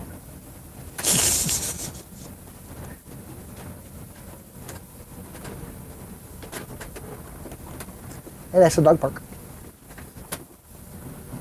Maybe not. No, it's not. Okay, it's not. Big It's- open area right there with no fence. I'm wrong. Yeah. I don't even What? think What? That's part on recording. Oh no. I hope we weren't streaming. I hope the data dropped out at that point when I said that. Get recorded a few times. Arriving at Van Horn RV Park on the right. Ta-da! Dum dum dum. We're here. Look out, everyone. It looks like go that way. Yeah. Big, long, loopy turn. Looks like it was a KOA at one point. Yeah, it was a KOA last time we were here. Think they'll take our KOA bucks? No. Brenda's just going to pull up out of the way. It looks like a nothing RV park, and it's basically, It's an overnight. it's an overnight. So that's okay. As long as it's clean and what have you. Yeah. And it is. I'm just trying to straighten up. So we're going to spin that camera around real quick here. Well, as quick as we can. You need a little bit more look at the park as we turn the camera. Yes, Loki, we're here. And Loki already is, well, kind of moved his head. He's been watching us. He knows. So it doesn't look like anything, but this is what most places look like when you're out in the middle of nowhere. This is why it's like a good overnight spot, but Yeah. I wouldn't want to spend a week here kind of thing. No. It's not No offense to the people who do, but So we're here. turn this off. Yeah, you can go ahead and turn it off. Turn off your lights too. I did. Okay. So we're here. We arrived at the Van Horn RV Park. Van Horn RV Park, and that was a good travel day. We did really well. Gas mileage 7.9 Brenda did from the rest stop. With those mountains. With the mountains, well, a lot of wind. We got a lot of wind in our tailwind, which is always great. Again, we're pulling a Tesla Model X behind us now and a trailer, flatbed trailer, and we're pulling 7,000 pounds, and we still did pretty well. So I'm impressed by that. Always been impressed by the gas mileage of this coach for some reason. It's only a 450 ISL engine, Cummins, for those of you wondering. Hi, doggy. And but in any case, that was a good ride. We'll do this again tomorrow after we get out of the mountain, after we got out of the bad cell phone area. Because we got a 5-hour travel day tomorrow, so we'll travel a couple 2-3 hours maybe before we go live. That way we're not waking you guys up too early. But if you're new to our channel, please click subscribe. We'd appreciate it. Yeah. We do appreciate each and every one of our subscribers. We don't sell anything. We don't do this for a living. We do it for fun, and we hope you enjoy that. So, as some of you know, we don't broadcast often and we don't post often because we don't do it for a living. Right. So So you won't get bombarded every other day with a video of, hey, buy this, hey, try this. yeah, I mean, and right now it's just full of YouTube is just full RVers. There's a lot of junk out there. It just exploded with RVer stuff. So, any case, Current time right now is 1:45 in the afternoon. great. So, any case, we're done. We're gonna cut off this. This is David, I'm Brenda. and Loki's down there, and over from OutsideOurBubble.com. Please click subscribe if you're not subscribed. Please click the little bell icon so you can be alerted when we go live or when we upload a new video. And we'll see you tomorrow maybe. Take care. Keep safe. Bye, everyone. Bye. Bye, sister, mother-in-law, Bye, everybody. Trish, Terry. These are personal friends of ours. And family. Bye. We consider you all family, though. Don't worry. Stop while you're ahead, Stop Jerry. while, yeah.